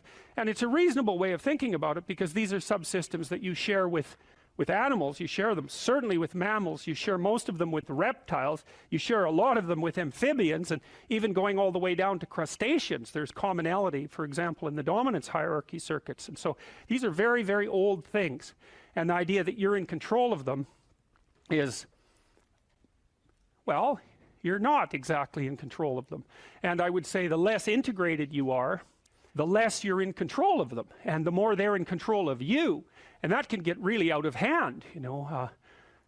You can be, like with people who have obsessive compulsive disorder, for example, which seems to be, I would say, the dissolutive elements in some sense of the unconscious, the way that it's portrayed here. Poor people with obsessive compulsive disorder, they can spend half their time doing things that they can't really control, and they have very strong impulses to do them, and it's very hard on them to block them. You know, they'll almost panic if those things are blocked. And then you have people with Tourette's syndrome, you know, that they'll be doing all sorts of weird dances and spouting off obscenities and imitating people without being able to control it, and sometimes a little bit of antipsychotic medication can dampen that down, but it's as if there are these autonomous semi-spirits inside of them that grip control over their behavior and make them do things. And you know, you find that to some degree in your own life, because maybe you've become very attracted to someone, even maybe you don't want to be attracted to the person, and then you find yourself, you know, texting them when you know perfectly well that you should be going to bed, and you know, you're in a grip of something, and you can't control it, and that's all part of the unconscious and all part of what Freud was studying. People don't get what they want is because they don't actually figure out what it is. And the probability that you're going to get what would be good for you, let's say, which would even be better than what you want, right? Because, you know, you might be wrong about what you want easily, but maybe you could get what would really be good for you. Well, why don't you? Well, because you don't try. You don't think, okay, here's what I would like if I could have it. And I don't mean in a way that you manipulate the world to force it to deliver you goods for status or something like that. That isn't what I mean. I mean something like, imagine that you were taking care of yourself like you were someone you actually cared for. And then you thought, okay, I'm caring for this person. I would like things to go as well for them as possible. What would their life have to be like in order for that to be the case? Well, people don't do that. They don't sit down and think, all right, you know, let's figure it out. You've got a life. It's hard, obviously. It's like 3 years from now, you can have what you need. You got to be careful about it. You can't have everything. You can have what would be good for you, but you have to figure out what it is, and then you have to aim at it. Well, my experience with people has been is if they figure out what it is that would be good for them, and then they aim at it, then they get it. And it's strange because they don't it's a strange thing. It's not quite that simple, because you know, you may formulate an idea about what would be good for you, and then you take 10 steps towards that, and you find out that your formulation was a bit off, and so you have to reformulate your goal. You know, so you're kind of going like this as you move towards the goal. But a huge part of the reason that people fail is because they don't ever set up the criteria for success. And so, since success is a very narrow line and very unlikely, the probability that you're going to stumble on it randomly is 0. And so there's a proposition here, and the proposition is, if you actually want something, you can have it. Now the question then would be, well, what do you mean by actually want? And the answer is that you reorient your life in every possible way to make the probability that that will occur as certain as possible. And that's a sacrificial idea, right? It's like, you don't get everything, obviously, but maybe you can have what you need. And maybe all you have to do to get it is ask. But the asking isn't a whim or today's wish. It's like, you have to be deadly serious about it. You have to think, okay, like, I'm taking stock of myself. And if I was going to live properly in the world, and I was going to set myself up such that being would justify itself in my estimation, and I don't mean as a harsh judge, exactly what is it that I would aim at? Sit on your bed one day and ask yourself, what remarkably stupid things am I doing on a regular basis to absolutely screw up my life? And if you actually ask that question, but you have to want to know the answer, right? Because that's actually what asking the question means. It doesn't mean just mouthing the words. It means you have to decide that you want to know. You'll figure that out so fast it'll make your hair curl.